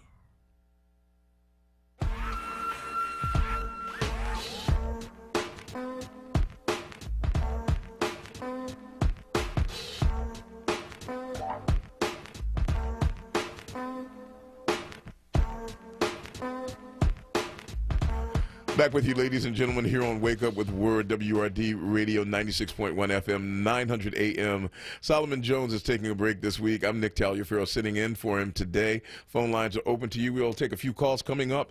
And about 8:45, we'll be checking in with our next guest, Daniel Denver, who's the author of the book All-American Nativism, How the Bipartisan War on Immigration Explains Politics as We Know It. Believe you me, you're not ready to have an argument with people that you think are opposing you in this upcoming election until you read this book and understand where some of these folks are coming from. Not excusing it, but understanding it. Let's get to the phone calls here on your favorite conversation station. I'm looking forward to this. Haven't had this much fun since the last time. Mary, I believe that you are up first. Thank you for your call, Mary, and welcome to the show. Yes, good morning, Word family. I just want to say that I wanted to talk to Attorney Carolla regarding that selected prosecution of the woman. We have laws on the books that you cannot run for elected office if basically under a federal crime, but yet we have President Trump in office. I mean, his family was prosecuted based on discrimination in the past. I don't know what you mean by that. Hold on. When you say his family was prosecuted on, I don't know what you mean by that. You mean about his father with the real estate stuff? Housing, okay. The housing discrimination. Got you. Okay. And then recently with President Trump's nonprofit that he was supposed to issue benefits to the veterans. You know, we have a lot of laws on the books that's not being adhered to, but yet it's selective prosecution. And we have senators and Congress people that are in place that have violated federal crimes. So people need to look at, if you are charging a person with a federal crime, look at some of the other crimes that have been committed to counteract the one that they're charging this young lady with. Because you cannot have selective prosecutions in this country. It's based on who you put in office. If you have a Democrat in office, then they primarily go after Republicans and vice versa. So we need to look at that. You have to adhere. I agree. I don't think a lot of things. I don't think anybody would argue with you on that one. A lot of things have been changed. So that's what people need to look at. Mary, I appreciate that. There's no question that selective prosecution is a wicked tool to be used by people in power to try to figure out how to disenfranchise others that they wish to control. I'm grateful for the work of John Corella and other attorneys who are fighting these unjust laws, and I'm hoping that they will emerge victorious. And a little bit later, right here on this program, perhaps John Corella will call back and speak with Solomon and tell you that Ms. Bratcher has been cleared. Thanks for that call, Mary. I appreciate it. I believe Barbara in West Philadelphia is up next. Barbara, welcome to the program. This is Wake Up with Word. I'm Nick Taliaferro. Hi, Nick. Hey, Great Barbara. to hear you. It is good to hear your voice. Well, listen, I just wanted to know if you could talk a bit about Renee, about her service, and if you participated, and if you could talk a bit about that. And, and by Renee, I'm sure you're speaking of Renee Moore. Yeah. I did not participate in the service. Of course, you know, during this time of COVID-19, services and all sorts of gatherings are turned upside down. But I will say this, you know, Renee Moore was a friend. I loved her deeply. Yeah. And the shock of losing her was one of those rare ones where when it hits you, it takes you a little bit of time just to get your breath back. Yeah. A hard-working woman who earned every penny that she ever made. You know, the fact that she was a Republican, I found delightful and enjoyable because you don't have to agree with me on everything in order for me to enjoy who you are. But I sure do miss her. Well, thank you so much for that. Barbara, thank you for all that you do. You are one of those people behind the scenes in the shadows working hard every day. And I thank you so much for all that you do. Thank you. You got bye-bye. All right, that's Barbara out in West Philadelphia. Let's take a few more calls. Coming up at 8:45, we'll be checking in with Daniel Denver and talk about the political perspective that gave birth to Donald Trump. This is an interesting book, All-American Nativism. We'll be speaking with the author of it in just a few moments. But first, back to your calls. Let's go, I believe, let's see, let me make sure I get this right. This is Rita in South Philly. Rita, thank you for calling and welcome to the program. Nick, welcome back. I haven't heard from you for a while. I have been, you know, what happened here is almost 3 years ago, Sarah and the rest of the folks here at WRD locked me in the basement. And they would not let me out until cleaning it up outside the basement. They locked me in the basement. And about 3 days. They said, until you get your act together, you stay down here. And so finally, I agreed to terms, and they let me out today to sit in for Solomon Jones. I'm only kidding. No, I've been out. I've been pastoring a church that I love dearly. I have the finest worshiping congregation this side of heaven. They know it, I know it, and everybody else who's ever attended knows it. But it's so much fun coming back today. Beg your pardon? I'm sorry about Renee Moore.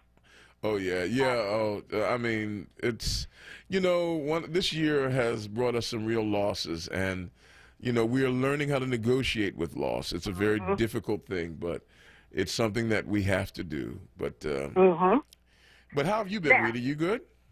Yeah, I'm pretty good. Good. My son had the COVID virus. He survived it. I wasn't allowed to see him. Oh, wow. So God brought him through. Oh, good. And I'm doing good. I'm still alive, still walking. I was kind of thinking you. I was kind of thinking you were still alive. It was something about this phone call that tipped me off. Yeah. Now, here's what I wanted to tell you. What I did the research all across the country, every district I looked at in reference to money missing. Money missing. Chicago, Philadelphia. When you say money missing, what kind of money missing are you talking about? Money that the politicians had access to missing from districts. Well, yeah, I'm Most not. of them. Go ahead. No, I'm not too sure where we go with this one, but let's give it a whirl. It's Monday. Why not? Okay.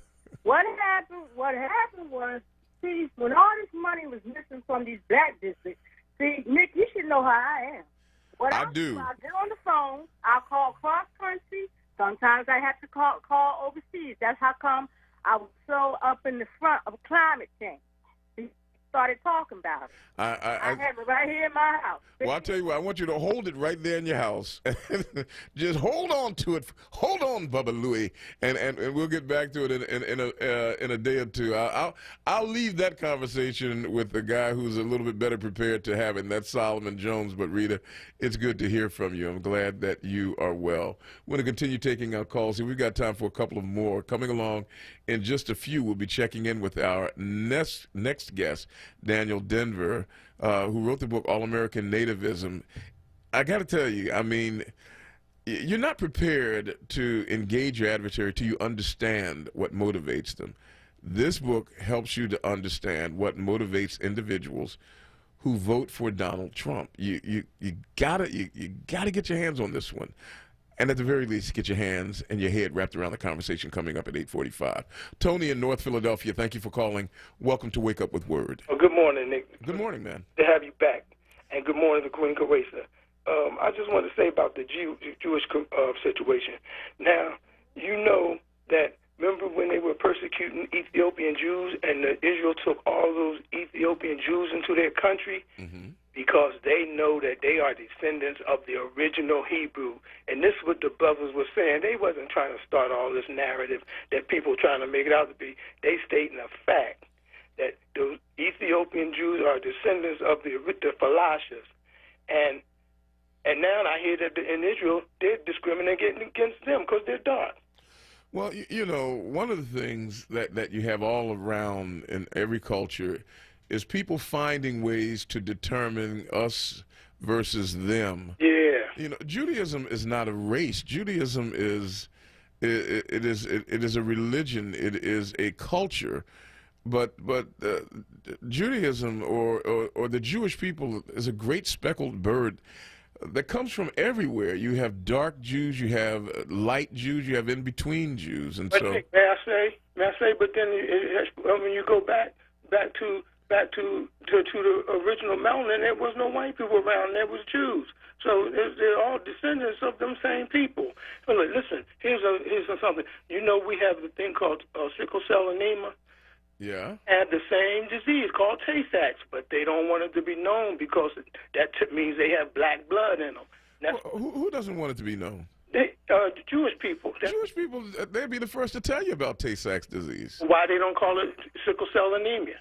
Well, because it is not sickle cell anemia. It's Tay-Sachs.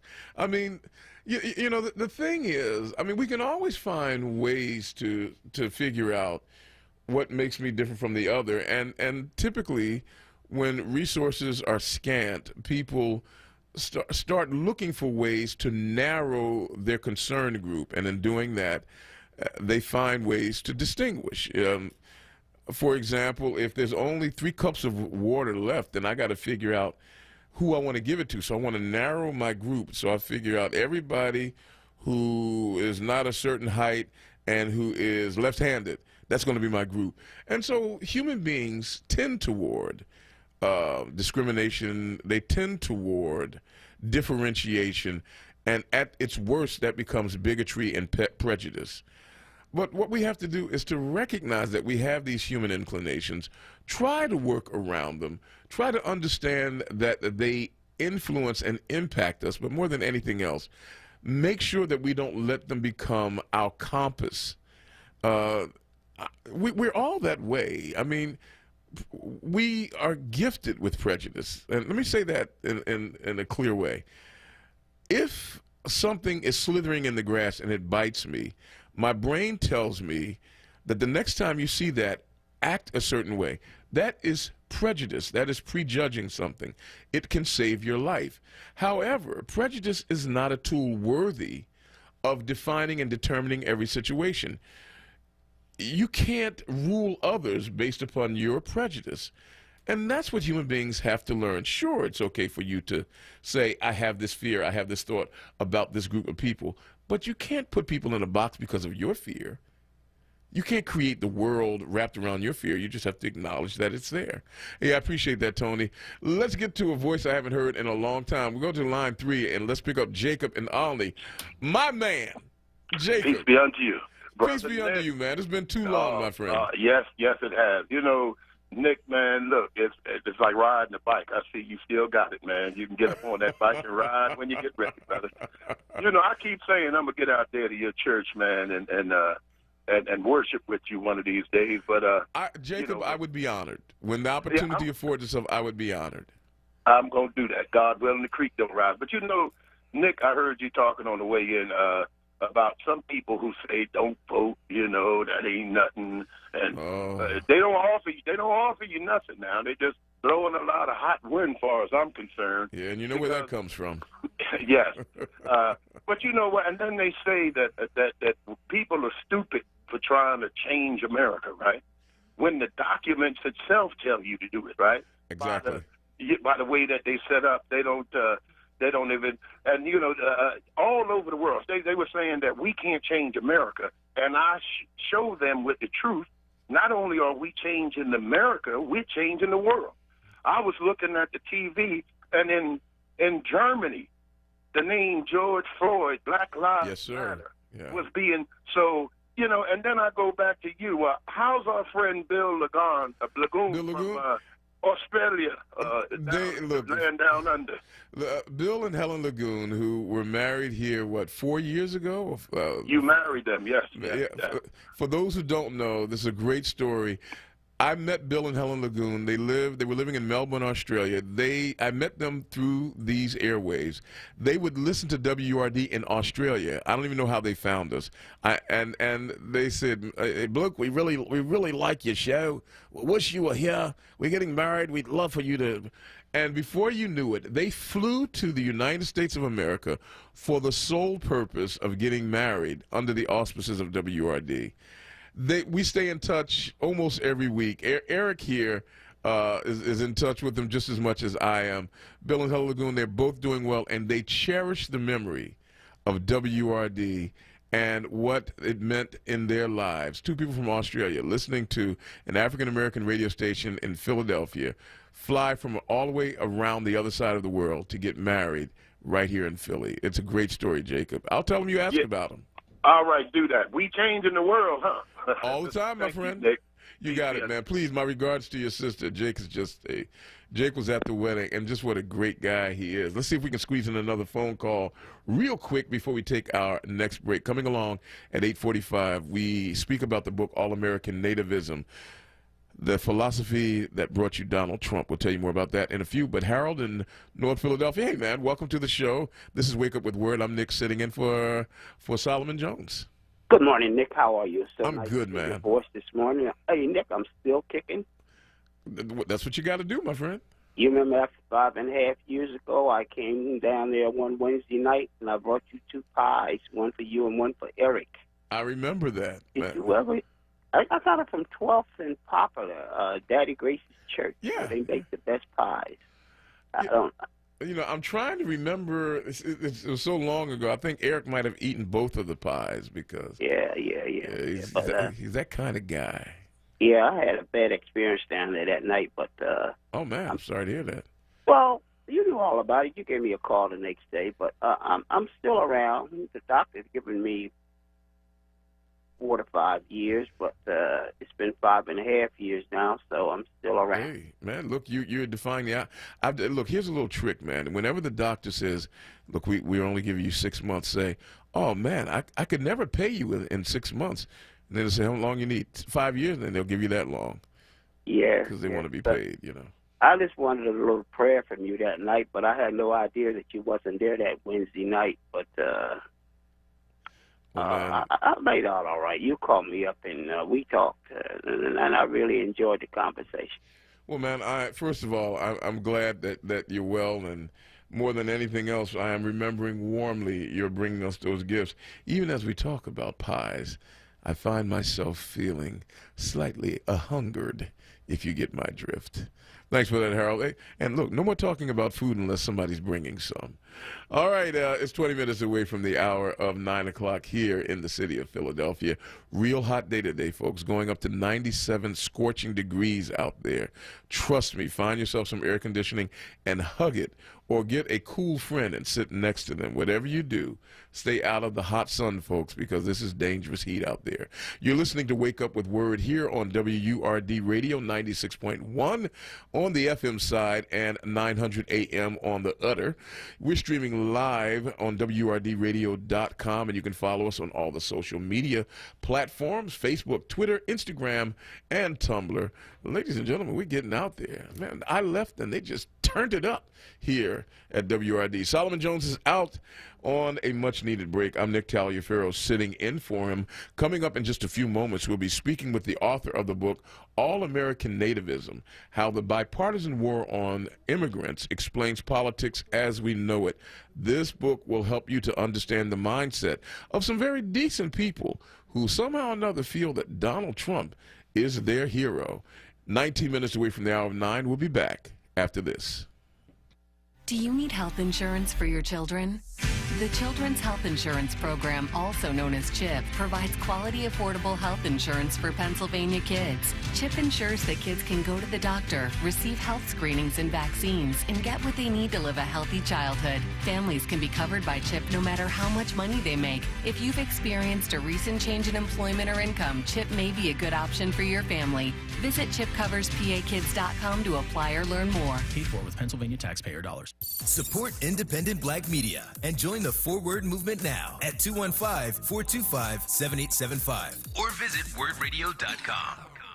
Listen up, Word seniors. Make sure to listen to Wake Up with Word this week of July 27th for the Dedicated Senior Medical Center Trivia Contest. Dedicated Senior Medical Centers officially opened their new South Philadelphia location at 330 West Oregon Avenue in South Philadelphia. Call 267-338-3411 to schedule your appointment for a center visit. Again, call 267-338-3411 to visit Dedicated Senior Medical Center's new South Philadelphia location.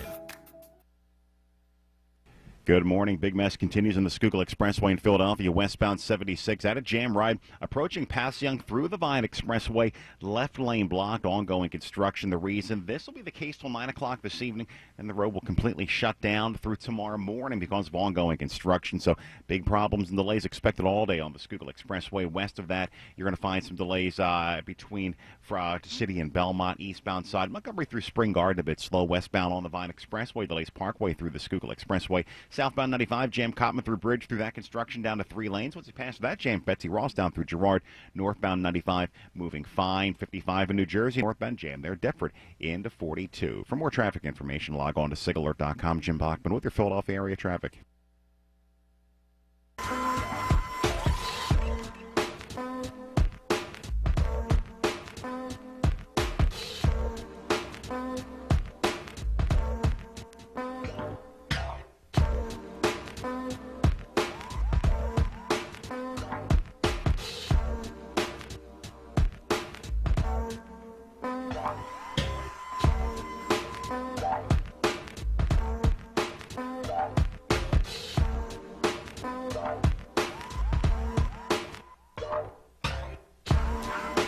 Hey, folks, back with you here on your favorite conversation station, WURD Radio 96.1 FM and 900 AM. This is Wake Up with Word. Solomon Jones is out this week. I get the opportunity to share time with you on this Monday. How you doing, everyone? I'm Nick Taliaferro, back with you.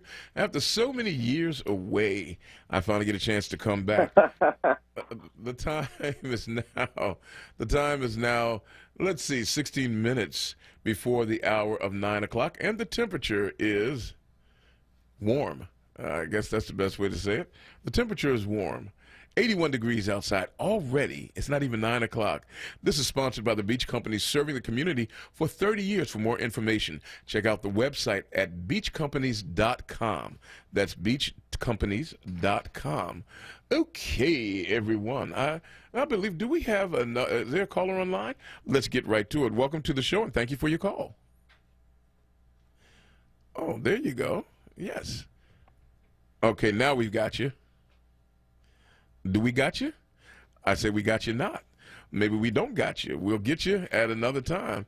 At some point, you'll get got before it's all said and done here. And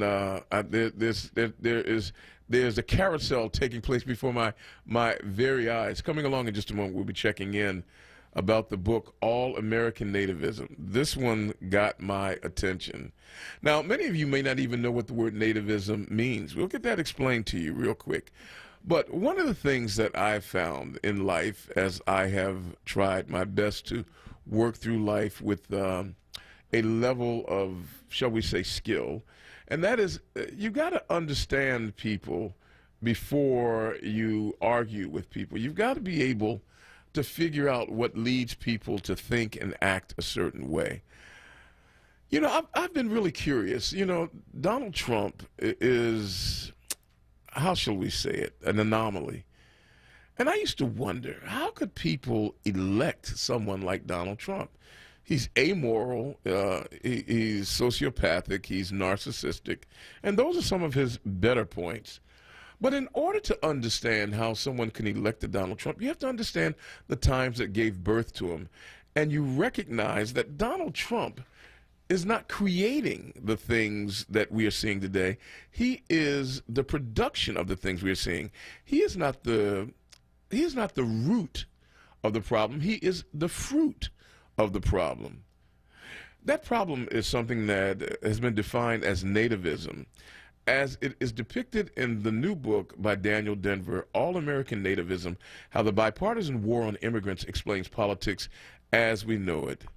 Daniel Denver is the author of this book and a visiting fellow in international and public affairs at Brown University. But before that, he practiced his craft of journalism here in the city of Philadelphia, and we were pleased to have him on our show a number of times. He joins us again this morning to talk about his new book. Dan, it is good to hear your voice again, and welcome back to WURD. Nick, it's a real pleasure. I miss WURD, and I miss you, and I miss everything about Philadelphia. It's the best city. Man, well, before we even get to the book, how are things going in Providence? It's a beautiful city, man.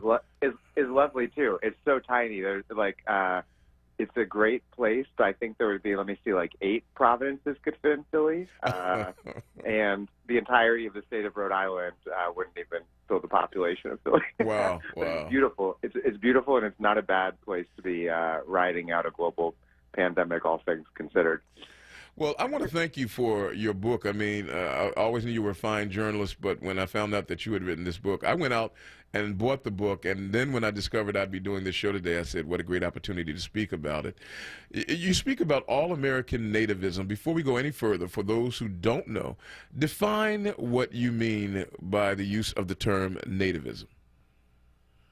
Nativism is a peculiarly American word to mean xenophobia or hostility towards immigrants. In the book, as you know, I take it a little broader to kind of see how it's connected to other forms of racism, particularly racism directed at black migrants from the South to the North, which I don't find to be entirely dissimilar to hostility to migrants from overseas. It's hostility to people from elsewhere, as far as I'm concerned, racist hostility towards people from elsewhere. And it gets the veneer of a sort of righteousness, a sort of sacred obligation to protect one's own. I didn't even get past the introduction, and this statement stood out. There are people in this country who sincerely and fervently believe that, quote, the United States has been sold out by its leaders. They've exported American jobs to foreign countries and imported foreign workers to steal jobs at home. That would be at the foundation of the nativism that becomes a sort of protectionism by people, particularly in some of the more insulated and insular areas of the country. Am I reading that right, Dan? Yeah, and I mean, it's true that the corporate overlords in our country have sold working class and middle class and the majority of people in this country out. But what nativism does is that it redirects the attention on to the people on the bottom rungs of the labor market, who are not the ones setting wages. Bosses set wages, not undocumented Mexican workers. And what nativism also does, though, is says, from a right-wing perspective, it's those treasonous liberals in alliance, with those outsiders. And that's a similar thing, that you see throughout American history, not just with nativism, but it's a general kind of right-wing framework to interpret the universe, that there's a devious alliance between treasonous liberal elites and, the other, whoever that other is, in this case, immigrants. So, I mean, if I'm reading this correctly, they got half of it right, that the country has been sold out. They got half of it right, that there are leaders who don't give a rip about those who are on the bottom rungs or on the lower rungs or the lower half of society. That part they got right. But they are blaming 100%. Okay, but they're blaming other victims of the thing that they get right. Am I catching it? Yeah, and then the liberal elites who are blamed, they are a bit complicit, but not in what the right wing thinks they are. As you said earlier, Donald Trump is the fruit of the problem rather than the root of the problem. But even as these mass uprisings hit Democratic-run cities all over the country and are simultaneously sort of against Trump and the bipartisan system that gave root to it, a lot of liberal elites are in a state of total denial. Flesh that out a little bit more about the total denial that they're in. Well, there's a belief, and I think we saw it, and it's shared by many, Democratic voters, maybe, some of your listeners as well, that the key thing that needs to happen is just to return to normal. And, Biden in the primary presented a vehicle for just, I am normal. Vote for me and I will make all of the nightmare of the last 4 years go away. And don't get me wrong, Biden, I don't like him. He's not the candidate I wanted to win the primary. Obviously he'd be better than Trump, but the idea that he would reconcile the problems and contradictions that gave rise to Trump, which is the kind of thing that you would hear on MSNBC any evening, is, I think wrong. And it's empirically wrong. If you look at the history and to understand why is it that these horrible things that Donald Trump said when he came down that escalator in 2015 to announce his presidential campaign, why is it that these disturbing things that he said resonated so powerfully with such a significant minority of Americans? Then you have to look at how major figures from both major parties over the years constructed the figure of the illegal immigrant, particularly the Mexican illegal immigrant, and also the Muslim terrorists, constructed these as these demonic forces set on destroying our country. And what I show in my book is that that's something that Obama participated in, George W. Bush, supposedly a moderate conservative, very much Bill Clinton, and so on and so forth. We're speaking with Daniel Denver, the author of the book All-American Nativism. He's a journalist who is located now in Providence, Rhode Island. He used to practice his craft right here in the city of Philadelphia, but this book tells us what gave rise to the politics we're seeing today. Now, was Donald Trump so savvy that he was able to pick up on the tenor and tone of the American zeitgeist, or is he an ideologue? Does he actually believe the stuff that he's saying in line with those who are, quote, our all-American nativists? That's a really good question. I think a little bit of both. I think it's maybe not quite ideological, but it's somewhat instinctual in the sense that, Donald Trump doesn't eat, imagine trying to serve him like food from another country. He would never eat it. He would never eat anything except bland mashed potatoes or something with no seasoning. And so the idea of anything from another place, I think instinctually, when he talked about Africans as we couldn't have them immigrating to this country, they'd never go back to their huts. I think that is a very instinctual. I didn't know he said that. He actually said that, huh? Yeah, I think you might have been referring to Nigerians, if I remember correctly. Nigerians who are now subject to a travel ban prior to COVID. But then also, it is very opportunistic. I mean, on the one hand, he's kind of the dumbest guy who's ever existed. Here's the paradox. He's one of the dumbest people who's ever lived, but he also has a genius for reading crowds. And he actually, I forget who gave the New York Times this information, but they discovered in a report a few years ago that the phrase "build the wall," that was a mnemonic device to keep Trump on track, so that in his non sequitur, hours-long ramblings at his rally, he could, build some structure into it. And he also said, if he ever sees the crowd distracted or listless, build the wall, and snaps them right back to attention. And so that's both something that literally happened in his rallies, but is also just true of his entire administration. If you think back to the 2018 election, and where did he turn to run against the Democrats? He turned to the caravan, and and winking at the idea that George Soros, i.e. the Jewish billionaire, was funding this invasion of Central Americans. It's his go-to place because nativism has become a key framework for interpreting the bizarre, this gap in this country between what the United States, what we're all taught that it's supposed to believe, what we're all taught that it's supposed to be, and this just totally disastrous state of affairs that it is. To reconcile that gap, nativism is the right-wing way to reconcile that gap. Dan, are you able to give us a few minutes on the other side of 9 o'clock as well? Because I want to talk about the historical roots of this nativism and how it demonstrated itself in immigration policy in the United States. We'll come back and continue our conversation with Daniel Denver, the author of All-American Nativism, which explains how we got the president and the politics that we now have. It's 4 minutes away from the hour of 9 o'clock, and you're listening to Wake Up with Word on WURD Radio 96.1 FM and 900 AM. Solomon Jones is taking a break this week. I'm sitting in for him. I'm Nick Taliaferro, and we'll be right back with Daniel Denver after this. Check out the Source lineup on Word Radio. Mondays, get ready for the rapping professor, Dr. Aaron Smith. On Tuesdays, it's Andrea Lawful Sanders. Then on Wednesdays, it's the Black Women's Leadership Council. On Thursdays, it's a second helping of Andrea Lawful Sanders. And on Fridays, it's Tiffany Bacon. Don't miss the Source. Monday through Thursday, 1 p.m. till 4 p.m. and Fridays, 10 a.m. till 1 p.m. Exclusively on Word Radio, 96.1 FM and 900 AM WURD. Streaming live on wordradio.com and on the Word Radio app.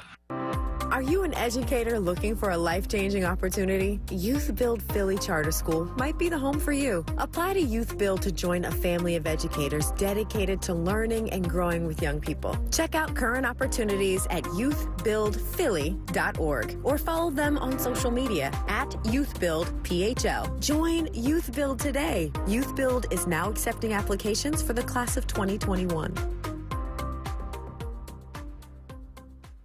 This is Kelvin Jeremiah, President and CEO of the Philadelphia Housing Authority. At PHA, we remain dedicated to serving our more than 80,000 residents during these challenging times. We have been providing masks to all PHA residents and access to healthy meals for kids. Our offices are closed to keep everyone safe, but residents can pay their rent online at pha.phila.gov.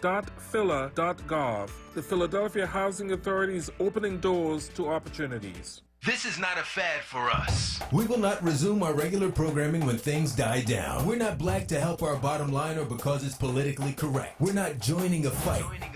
This has been our fight, our message, our people. Black lives have always mattered here. We are undeniably, indefatigably, unapologetically, permanently Black Talk Media. WURD.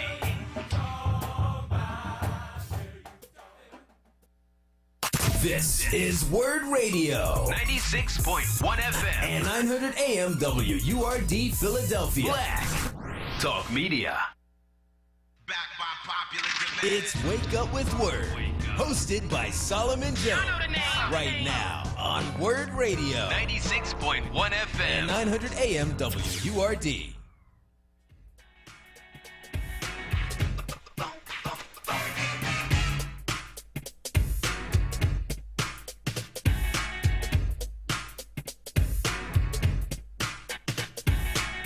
That has an almost James Brown sound to it. I'm about ready to jump up and see if I can do a split. And then Kawesa will take me right to the hospital. It's just about 9 o'clock in the city of Philadelphia. You're listening to Wake Up with Word on WRD Radio, 96.1 FM and 900 AM.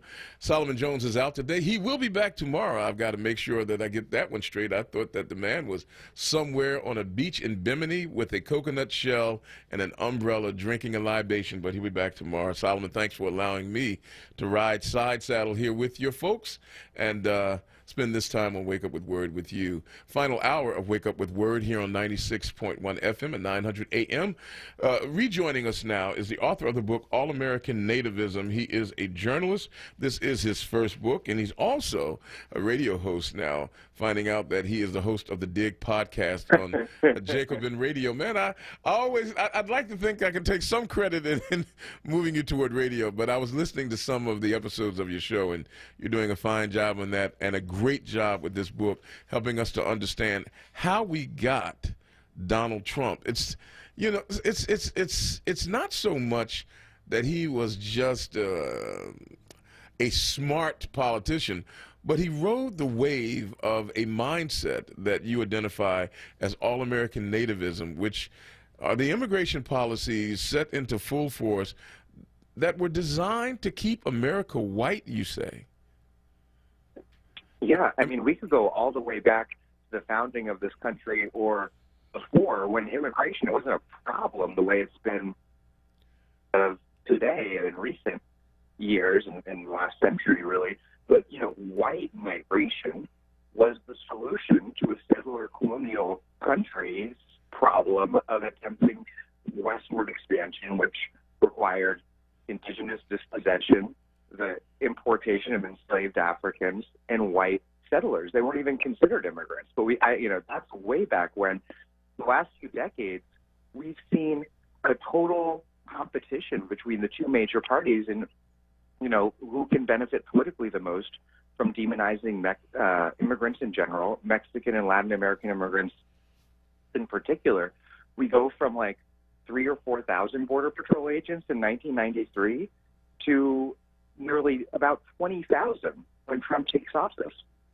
We go from very little fencing on the border at the beginning of the Clinton administration to like 650, 700 miles of fencing by the Trump takes office.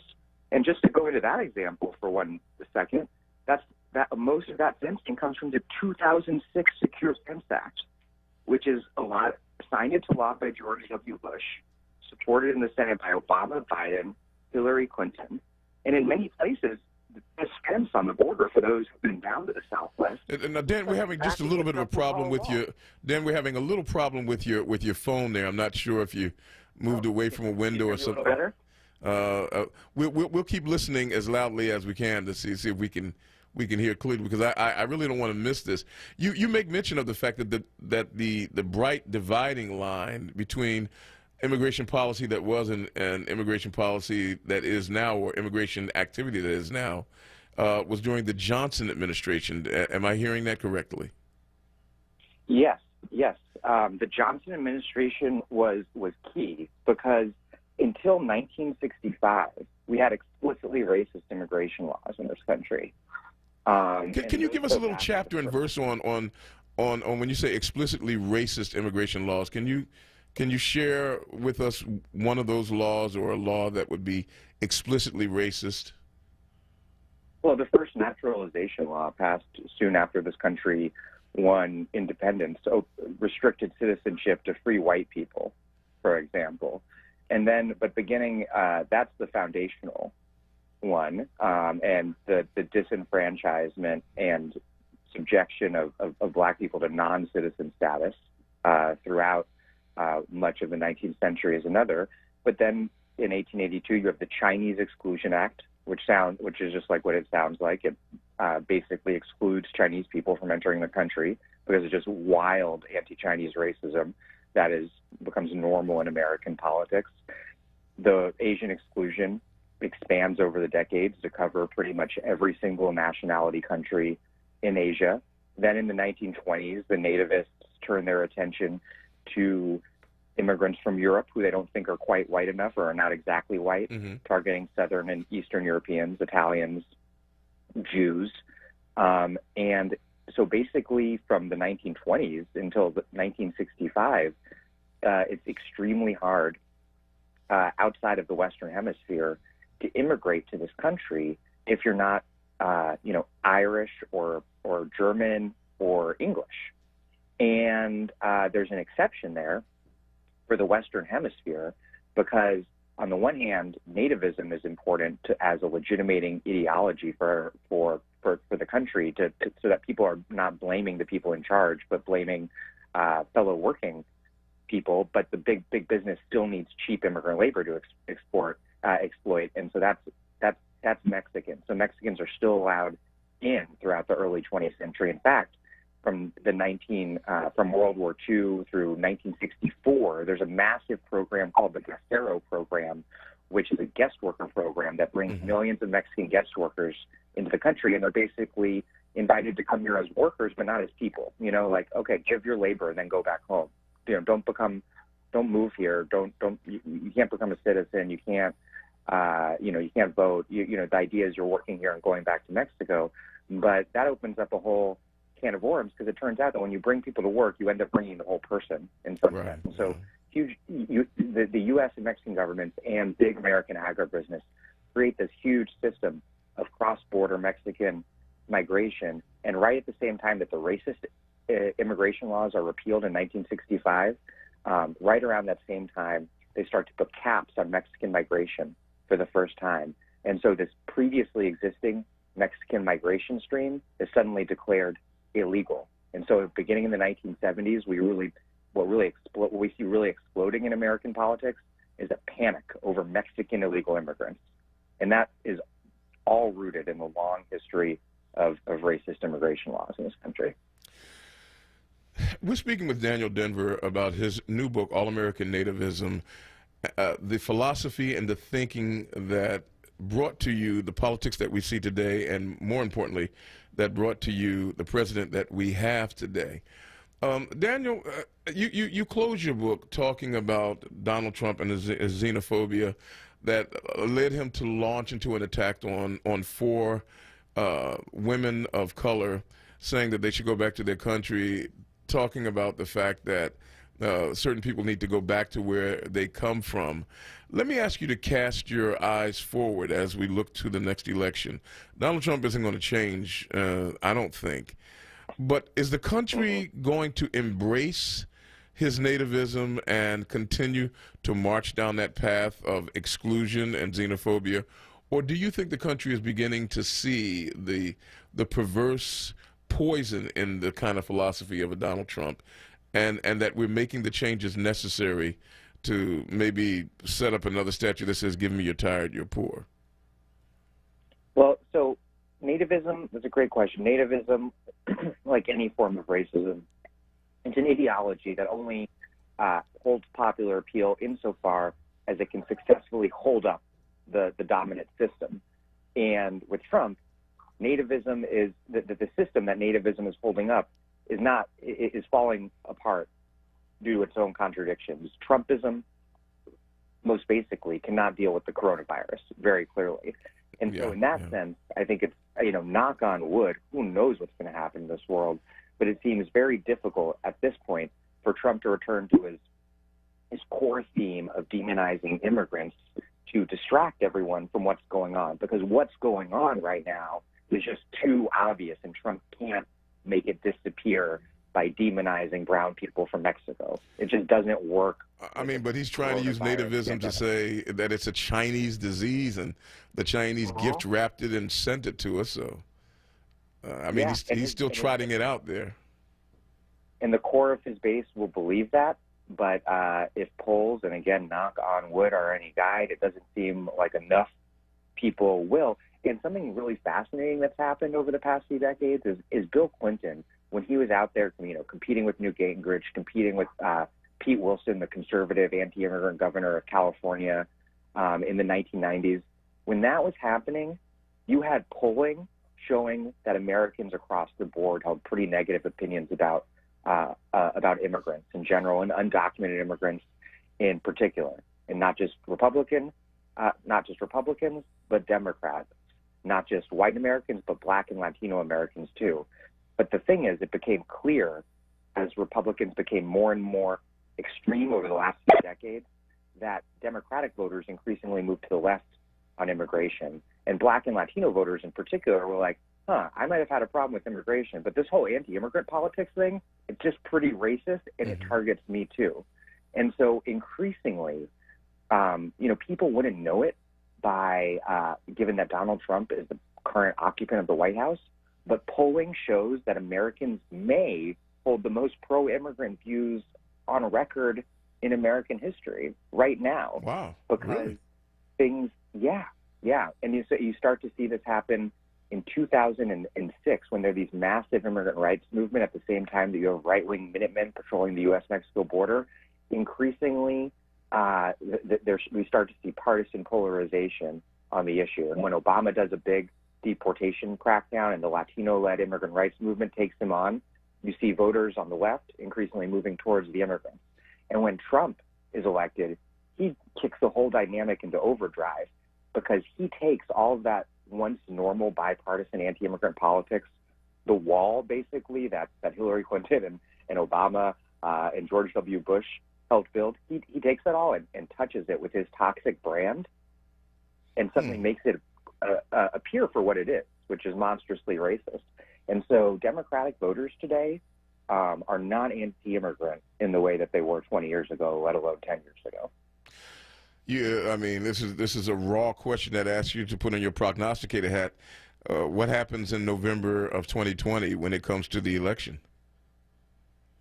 Yeah, I mean, again, knock on wood, but it doesn't seem like Trump can put together a majority coalition due to the intervention of the coronavirus, which has exposed him as incapable of performing the basic functions of governance. And so, I think it's very likely that Biden wins, and the strategy right now seems to be to basically make him invisible for understandable reasons, and to make it just a referendum on Trump, and people with the understandable presumption that people will vote no.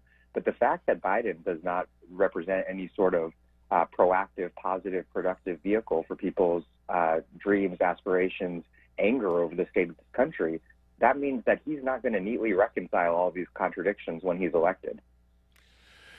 Dan, first of all, it's a real pleasure to speak with you. And for those of you who are interested in politics and understanding the zeitgeist of an America that could give us a Barack Obama and then pivot and give us a Donald Trump, you want to read All-American Nativism, How the Bipartisan War on Immigrants Explains Politics as We Know It Today. And our author is, this is his debut book, Daniel Denver. But more than that, you're also the host of the Dig podcast on Jacobin Radio. Tell everybody, because I just subscribed to that, because there's some real good information that gets passed down the line. How can people avail themselves of the information that gets supplied through that outlet? Well, the Dig, which I've been doing for, I guess, about 4 years or so now, is a podcast. So unfortunately, you cannot find it on your radio dial. I would love to get it on the air somewhere one day, but it is available on anywhere you get podcasts, so on iTunes or wherever, and you can just look up THE, the Dig, D-I-G, and find it. And it comes out every week, and it's lengthy, in-depth intellectual conversations with scholars from the left, typically looking at history and politics. I've been doing a lot on black politics and black political theory. I'm doing Up South soon, this amazing history of civil rights and black power in Philadelphia by Matthew Countryman. That's one of my upcoming shows. Man, you have stayed busy, and you continue to be, as you were characterized by some folks that you got really mad when you were doing work in Philadelphia. They called you a royal and self-righteous PIA, if you get my drift. And I think you have earned it wonderfully well. You know how to get into good trouble. Daniel Denver is the author of the book All-American Nativism. He is currently a visiting fellow in International and Public Affairs at Brown University in Providence, Rhode Island, writer in residence at The Appeal, and host of the Dig podcast on Jacobin Radio. Daniel, it's always a privilege and a pleasure speaking with you, and I hope this isn't the last time. Nick, it was a real pleasure. Thank you. Thank you, my friend. All my best to you and the family, and catch up with you on the other side around. All right. Take good care. You got it. Hey, folks, really, I would advise you, this is a great beach read, or a great, if you're not out at the beach, if you're just sitting in quarantine, you want to get your hands on it. It's reasonably priced. That's good if you get the paperback version, put out by Verso. All-American Nativism. It explains the politics that gave us Donald Trump. It's not the other way around. Donald Trump did not give us the politics that we're seeing. It's the politics that actually gave us Donald Trump. Coming up in a few minutes, my final guest is going to rock your world a little bit as we talk about the coronavirus and COVID-19. He is one of the leading research scientists in the United States of America today. A gentleman who has earned his props and also has stunning credentials to talk about anything that deals with either medicine or science, because he is actually both of them. He has his PhD in synthetic chemistry and a medical degree from the University of Virginia. He holds professorships in oncology, neuroscience, pharmacology, physiology, biochemistry, and molecular and cellular biology. He's Dr. Milton Brown, and he has been doing some groundbreaking research on the coronavirus. I can't wait for you to hear him. It may change the way you deal with things. It may change the way you send your children to school, if you plan to send them at all. It's now 16 and a half minutes after the hour of 9 o'clock in America's favorite city. You're listening to Wake Up with Word on WURD Radio, 96.1 FM and 900 AM. I'm Nick Taliaferro, sitting in for Solomon Jones, who returns tomorrow. I have been giving him the whole week off, but trust me, folks, he'll be back with his particular brand of radio expertise. Let me give you the big news stories of the day once again, and then we'll take a break, and we'll be catching up with our next guest. You know, one of the things I enjoy about Solomon's program is he gives you the news stories of the day so you can know which ones to focus on. We said that the story number 3 was the stimulus checks. For those of you who don't know, there is a $1,200 check coming that's going to be a part of the brand new package, the brand new stimulus package, and it's going to be coming to a mailbox near you. Stimulus checks will be coming along. They're supposed to announce the plans for them today.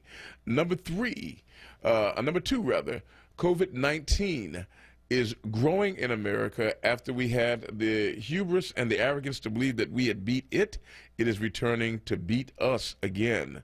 Florida has passed New York in total cases, but the scary thing around these parts is that the infections in Philadelphia are starting to rise.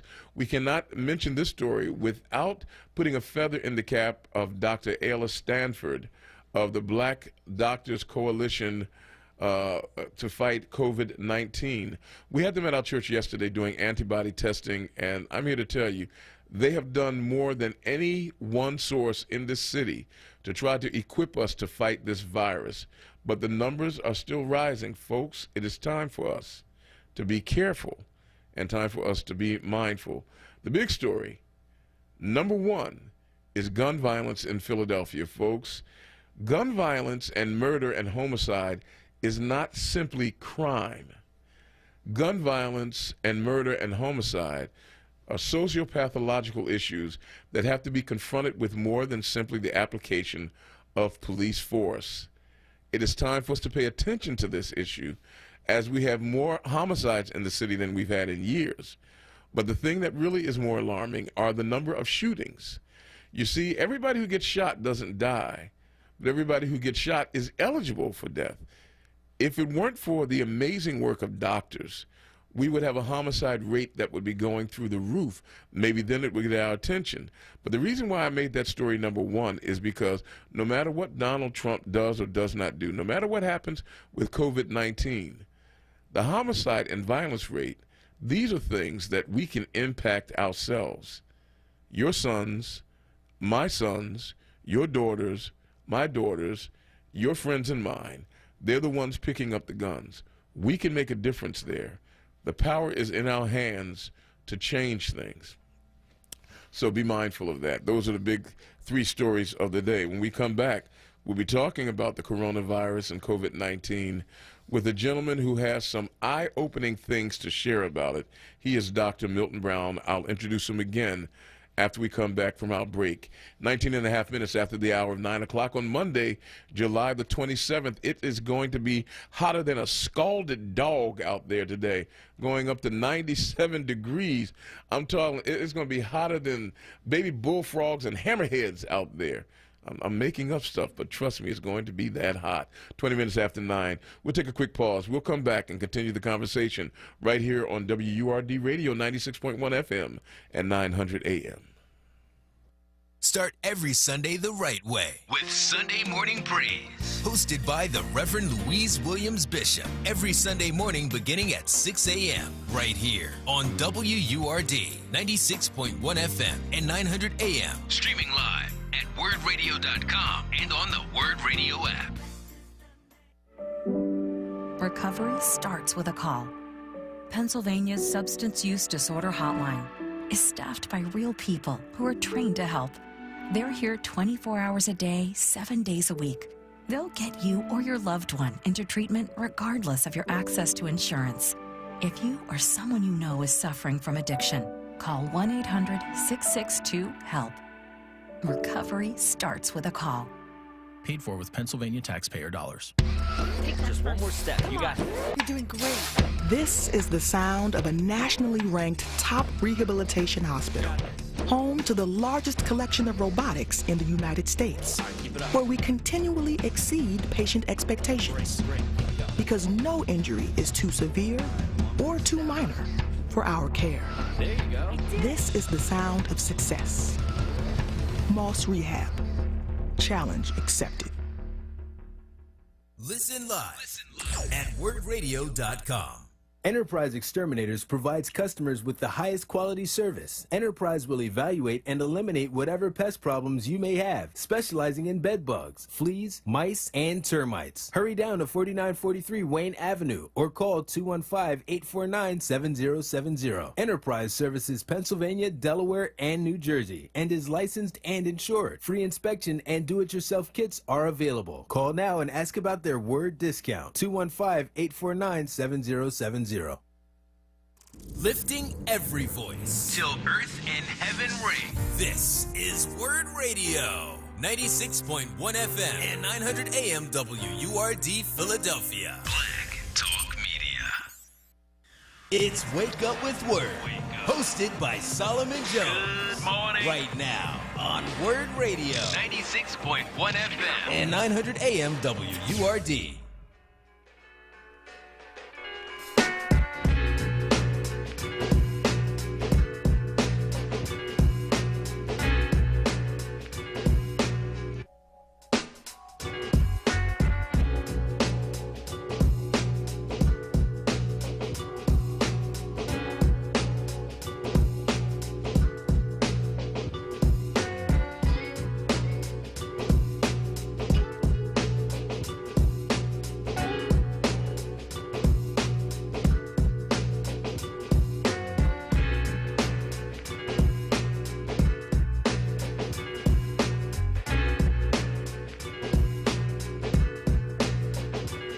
And we're back with you, ladies and gentlemen, at 23 minutes after the hour of 9 o'clock. You're listening to Wake Up with Word on WURD Radio 96.1 FM and 900 AM. Solomon Jones is out today. He'll be back tomorrow. That gives me the sublime privilege and opportunity to spend this time with you, my old family. It's good to be back at the old digs here at WURD Radio to look into the quiescent and wonderful face of Queen Coesa.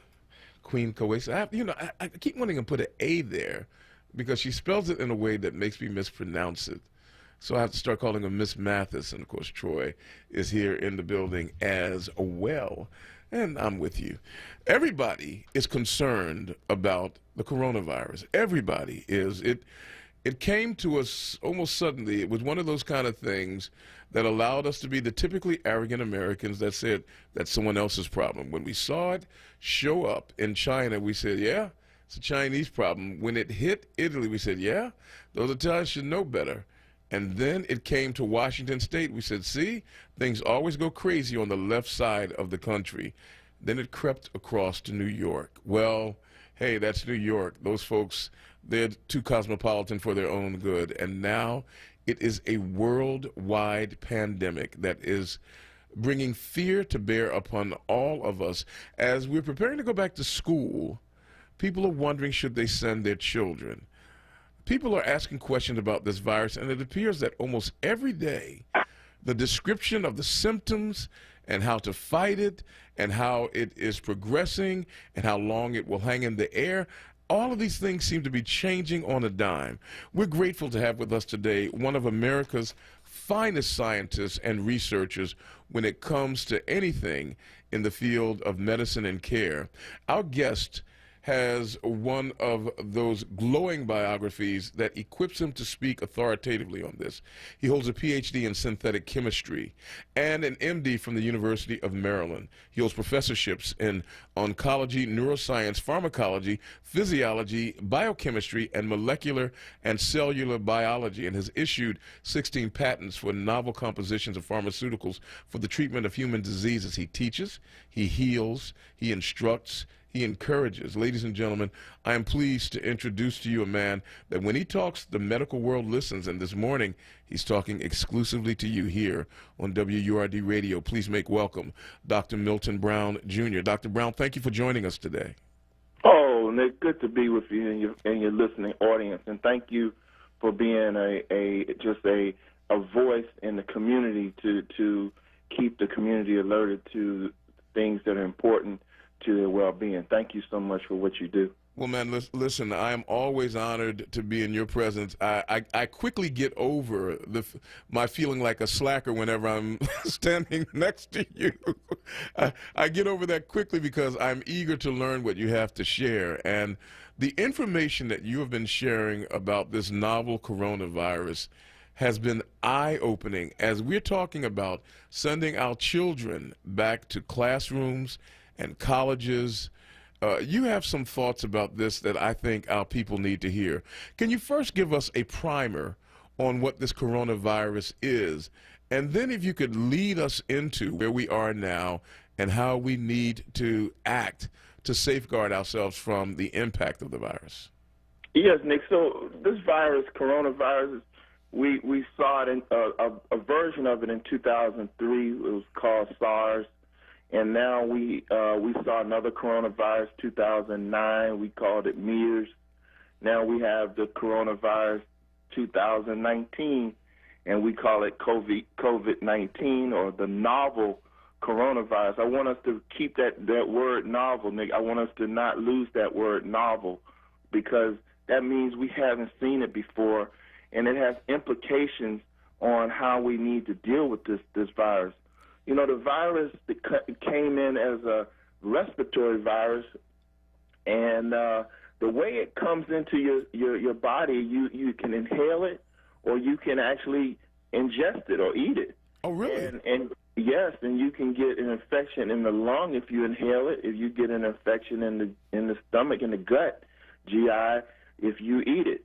And so you can have two types of infections there, and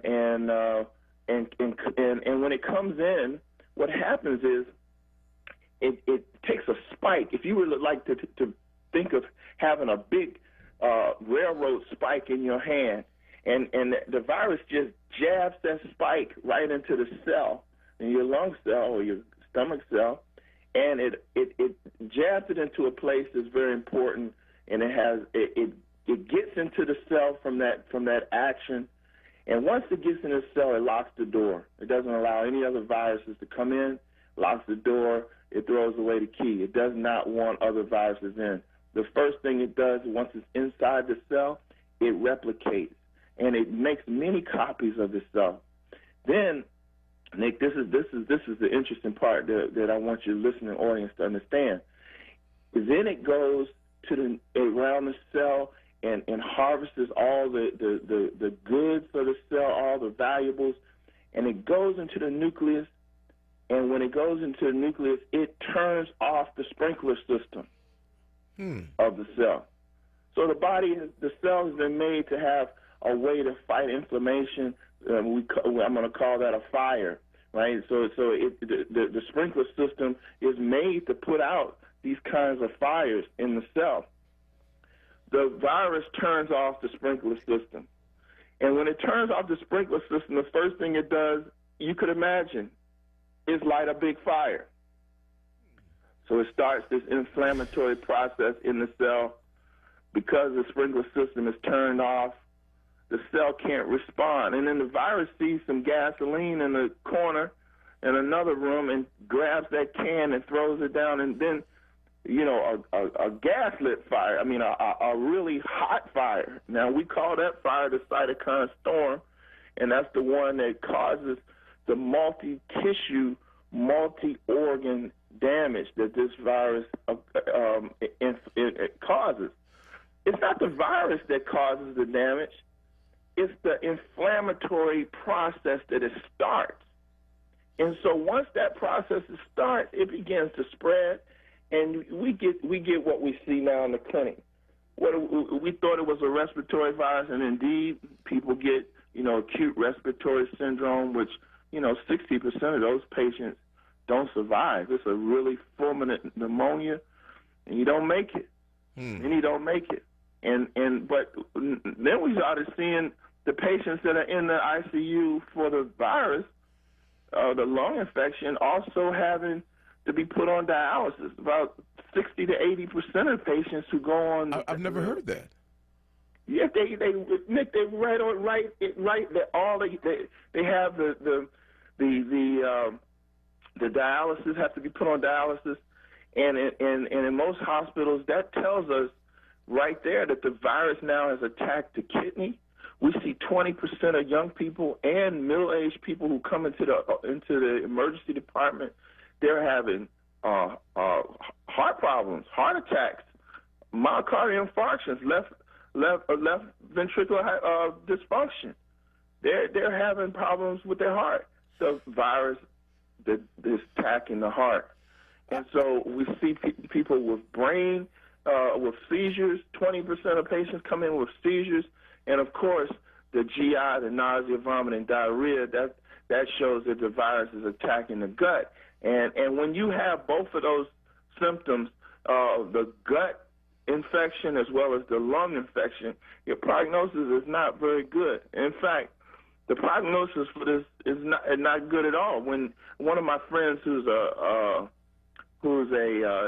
health executive at a big hospital, I won't name it just because it's more low confidentiality, but he says that if you come into the emergency department and you have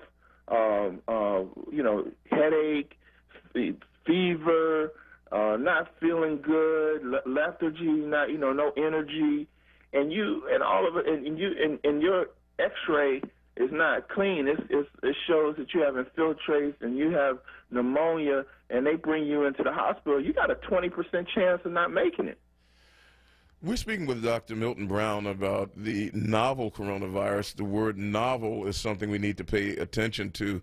I must admit, in just the last 5 minutes of your explaining how the virus attacks your body, I am learning. I did not realize that it could come through your gut. I was told at one point that introduction to your stomach would cause the virus to be killed by the acids in your stomach, and now we're learning that that's not true. You make the virus almost have personality, and I know that's not your intent, but it almost seemed like it is cognitively planning evil. And this virus mutates, it changes its clothing and its MO. Can you talk a little bit more about the mutation of the virus? Sure, Nick. The mutations of this virus, the Chinese told us, they know a lot about this virus. They've been dealing with this virus well before we have, way back in the summer of last year. And they told us, we found 30 variants. Now, we had one come in through Washington, as you said. I mean, you were giving them the right information. It came in through Washington from China. Then we had one that came in through Europe, and then that came into New York.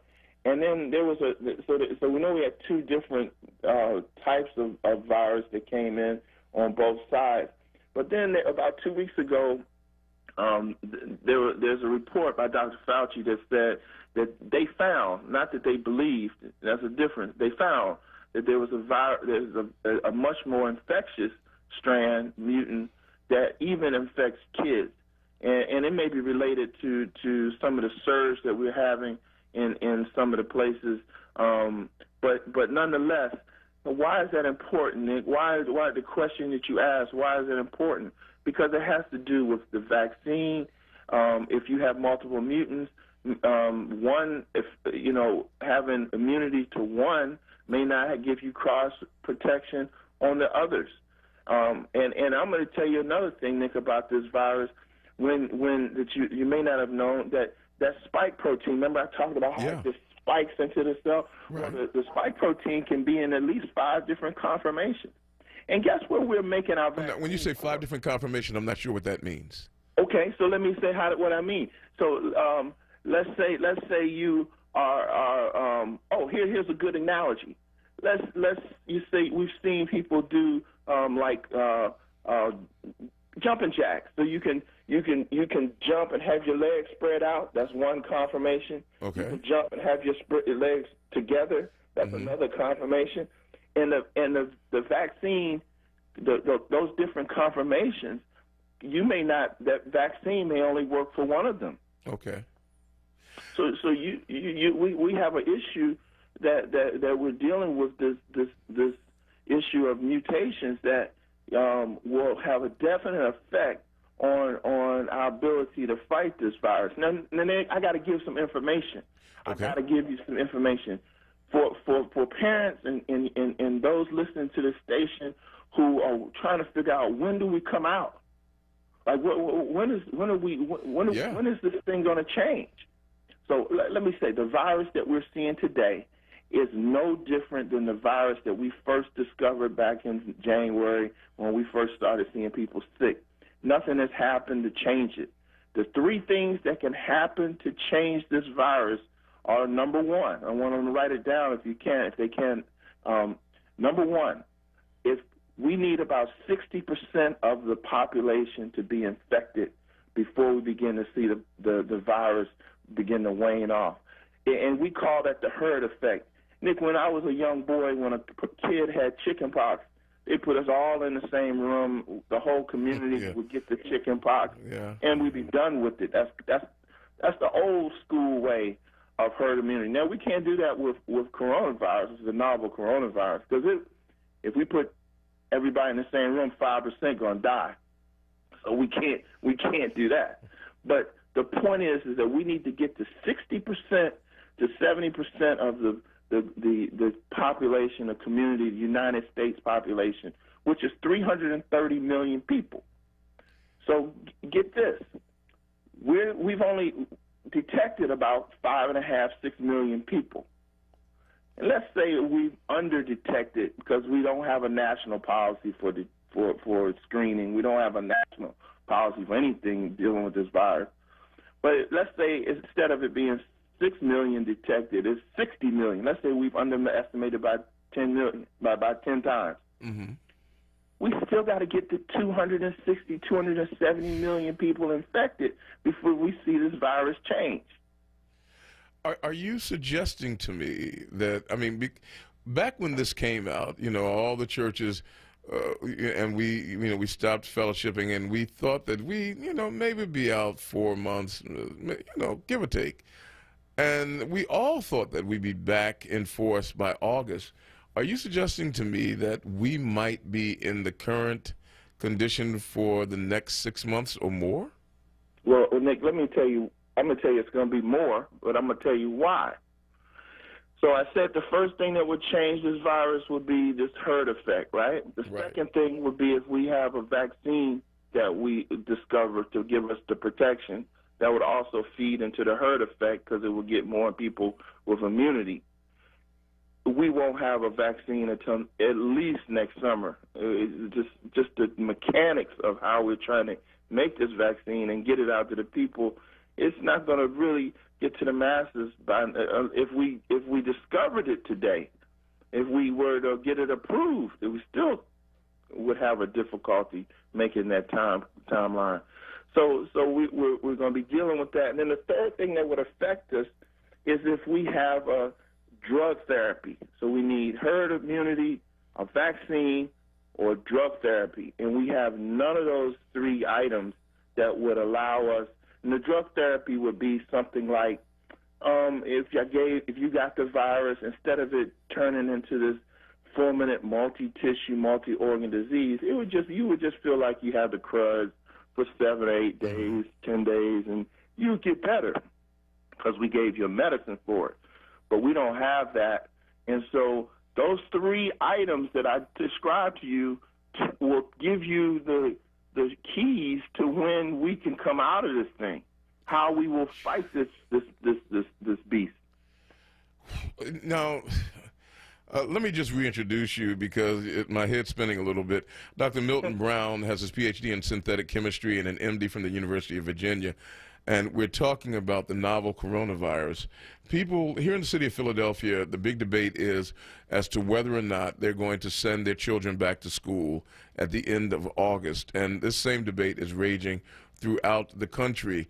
Dr. Brown, if you can give us just a few more minutes on the other side of the break, what I'd like to ask you is whether or not you think that people should be sending their children to school. Can you give us a few extra moments? Oh, for sure, Nick, and it's an important question. Nick, you're asking the questions that are relevant to people's lives. We'll be coming back to get coming back to get relevant answers from our guest, esteemed research scientist, Dr. Milton Brown. He'll be back with us and with you right here on Wake Up with Word on WURD Radio, 96.1 on your FM dial and 900 AM on the AM dial. We'll be right back after this. Dietz & Watson has been making premium meats and artisan cheeses for over 80 years. And when it comes to stacking sandwiches and party platters, they've got something for everyone in the family, like maple honey turkey breast, American cheese, buffalo chicken, and more. So get to your local deli and taste 4 generations of family recipes. With Dietz & Watson on the table, you'll have everyone coming back for seconds and thirds. Dietz & Watson, it's a family thing since 1939. Show some love for your favorite neighborhood with Word Radio. It's the Summer of Freedom Virtual Neighborhood Love Tour. Mondays and Thursdays now through August 20th from 1 p.m. till 2:30 p.m. Shining a light on Philadelphia's neighborhoods with a focus on neighborhood history, Philadelphia's freedom fighters, and community resources that are helping to shape the city's future. Mondays with the rapping professor Dr. Aaron Smith and Thursdays with Andrea Lawful Sanders. It's the Summer of Freedom Virtual Neighborhood Love Tour. Mondays and Thursdays 1 p.m. till 2:30 p.m. exclusively on Word Radio. 96.1 FM and 900 AM WURD. Streaming live on WordRadio.com, the Word Radio app, and on Word TV via YouTube and Facebook. The Summer of Freedom Virtual Neighborhood Love Tour is sponsored by Wells Fargo and PICO.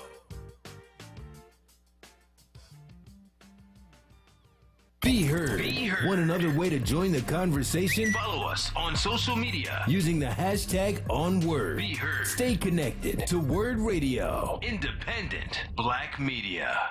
Part-time job, full-time hustle, all-time Shiro to all of us. You nurture, we listen. You teach, we thrive. You lift our spirits, but we've got to lay down the truth. It's time for you, our Shiro, to stretch for the stars. Start saving more for retirement now, so you can feel prepared and live your life to the fullest. Get free tips to help boost your retirement savings now at aceyourretirement.org/Shiro. A message brought to you by AARP and the Ad Council. You're waking up with Word, hosted by Solomon Jones. Good morning. Right now on Word Radio, 96.1 FM and 900 AM WURD.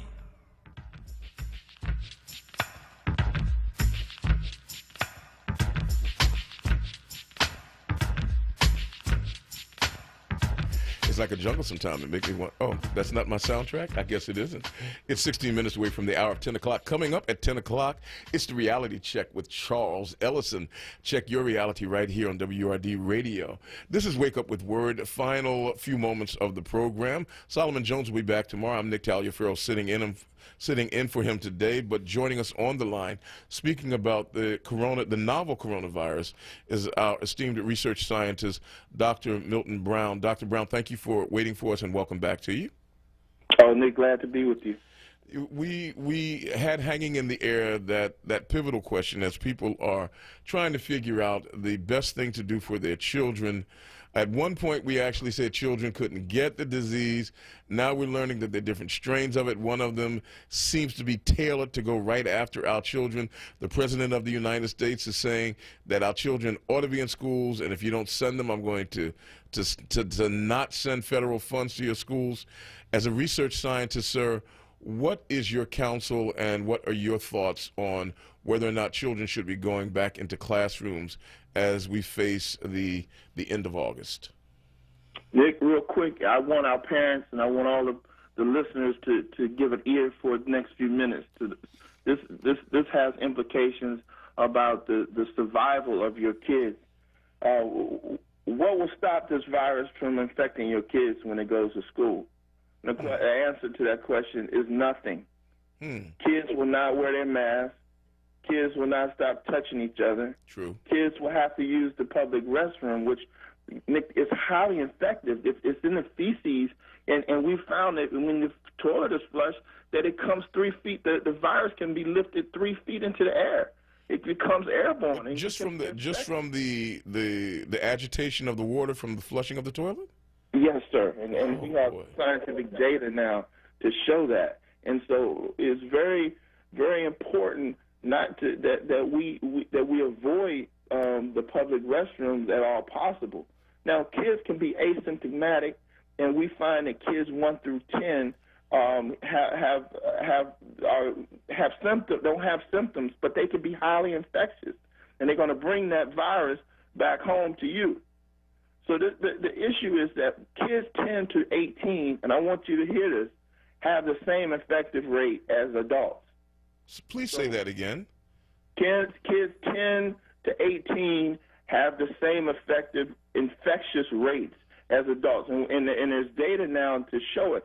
See, Nick, what happened in the early March, April, when they published the papers, the kids were out of the databases because we had taken them out of schools and we had put them in our homes and in our bubbles. We had taken them and put them in the crucibles of our homes to protect them, so they weren't exposed. And when people did the retro analysis, the looking back analysis, they assumed because they didn't see a high incidence in kids that the kids weren't infected. But let me tell you, Nick, real quick, the case study that tells us what's happening is Texas.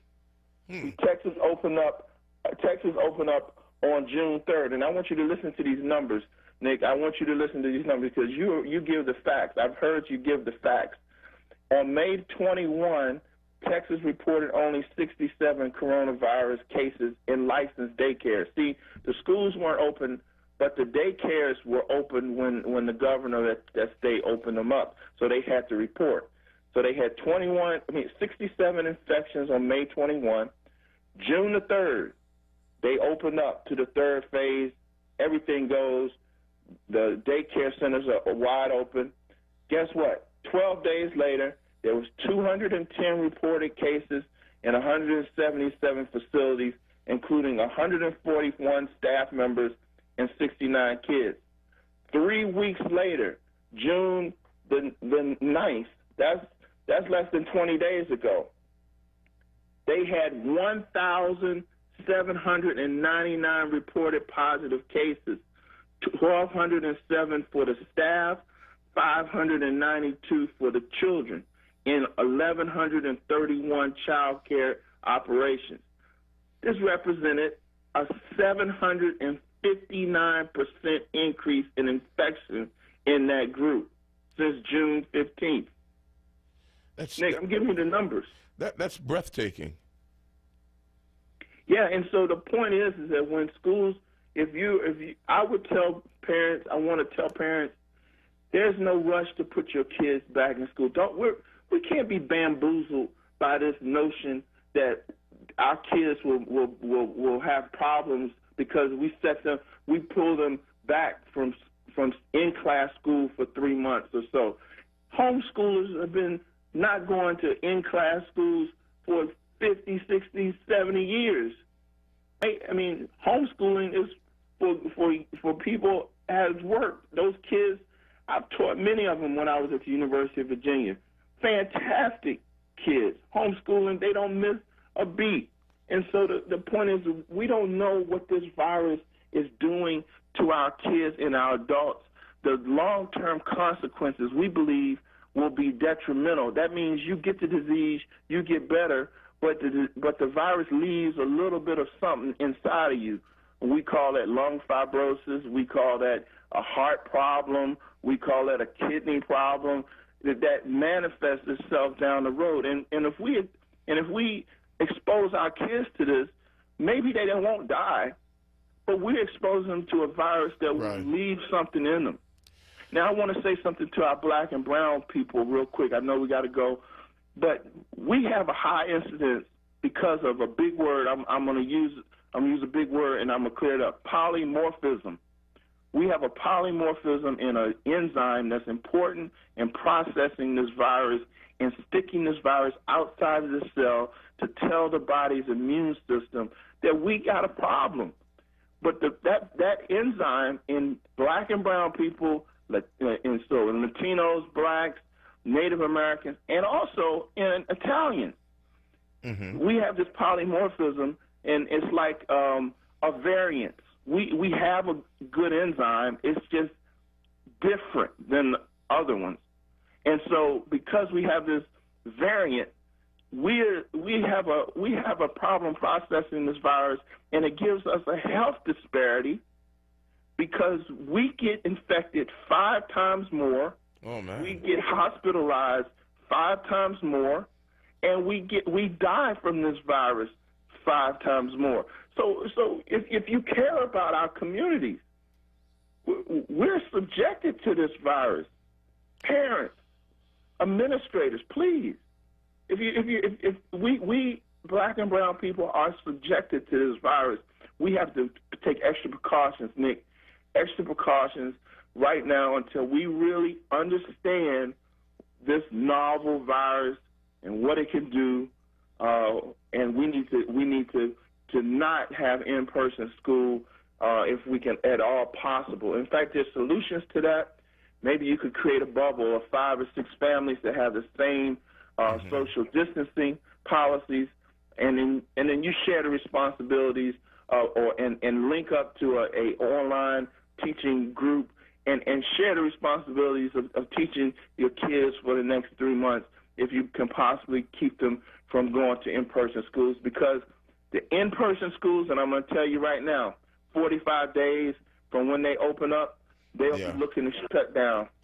We can't control flu. Man, look, folks, I know that Dr. Brown is one of the most positive people that you'll ever hope to meet. If he is taking this dire approach about this thing, you need to take it seriously as well. Our guest has been Dr. Milton Brown. He's one of the rare individuals in this country holding a PhD in synthetic chemistry and an MD. He's giving us his expertise and raising the caution flag high about the novel coronavirus. Dr. Brown, we take you seriously. We appreciate the work that you do, and the counsel that you give, we take to heart. All the best to you, sir, and thanks for the work that you're doing. Thank you, Nick. Thank you so much for your voice in the community, for you being a stable voice to provide information that will keep us safe. Thank you so much. Amen. The privilege is mine, and thank you. Wow, wow, wow. Dr. Milton Brown, I mean, one of the most positive people you ever want to meet, but man, was that news frightening. I'm wondering, can we get, let's see if we can get Viola real quick. We got just a few moments, folks. coming up in just a few. Charles Ellison and the Reality Check comes your way here on WURD Radio.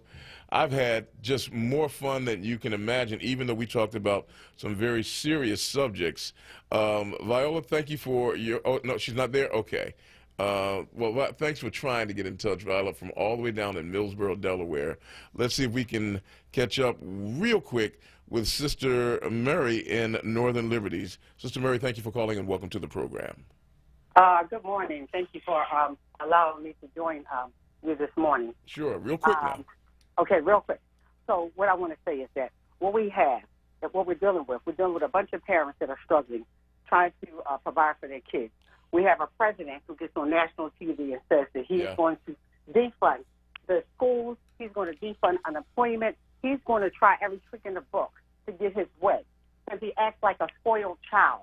But what we really have inside of the White House, do you want to know? What we have is a pot of cake. And if we don't remove that pot of cake is going to explode. If we look around, it's exploding little by little. We must remove him. Vote, get your WURD membership, and listen. If you have a mustard seed of faith, stay strong. If you need someone to talk to, call a friend. Call somebody. Reach out to somebody. Call the radio station. Yeah. Say what's on your mind. Get it out. Do not hold it. Don't suppress yourself in the house. You need help, reach out. Somebody is always there to help you out. So do not sit in the house and drink alcohol. Do not take poison. Do not sit up here. Sister Murray, your counsel is well heeded, but unfortunately we have to draw a line in it right about there because we are up against the wall time-wise. This has been Wake Up with Word. Solomon Jones has been out today. He'll be back tomorrow, but that gave me a chance to play in his sandbox, and boy, play I did. I want to thank all of our guests who joined us today. We thank Rabbi Sean Zevitt for joining us. Unfortunately, we missed Rabbi Liebling. We'll get him the next time around. We thank also John Corella, Esquire, for speaking about the case of Lanisha Bratcher. We thank Daniel Denver, the author of All-American Nativism. We thank Reverend Marshall Mitchell, who spent time with us talking about the African-American Jewish dust-up that has been occurring. We thank Dr. Milton Brown for talking to us about the coronavirus. More importantly, we thank you. We thank Kuwaisa Mathis. We thank all the good people of the world. We thank the missionaries. Hey, folks, I thank Solomon Jones for allowing me to sit in. Sarah, thanks so much for the invite. It's been good talking to you. Coming up, the Reality Check with Charles Ellison right here on Conversation Central, WURD Radio 96.1 FM and 900 AM. To all of my friends out there, try to stay cool today. It's going to be a hot one, and I look forward to seeing you again right here on the radio. Take care, folks. This message is from the Philadelphia Department of Public Health. COVID-19 is still a threat in our communities, but we can all do something simple to help stop the spread. It's critically important to wear a mask or face covering whenever you're in public or around others. Yes, even while social distancing. Wearing a mask shows you care for yourself and your community and is essential to slowing the spread of COVID-19. So love yourself, love your neighbors, wear a mask. Want the latest in Word swag? Check out the shop tab on wordradio.com. Hoodies, tees,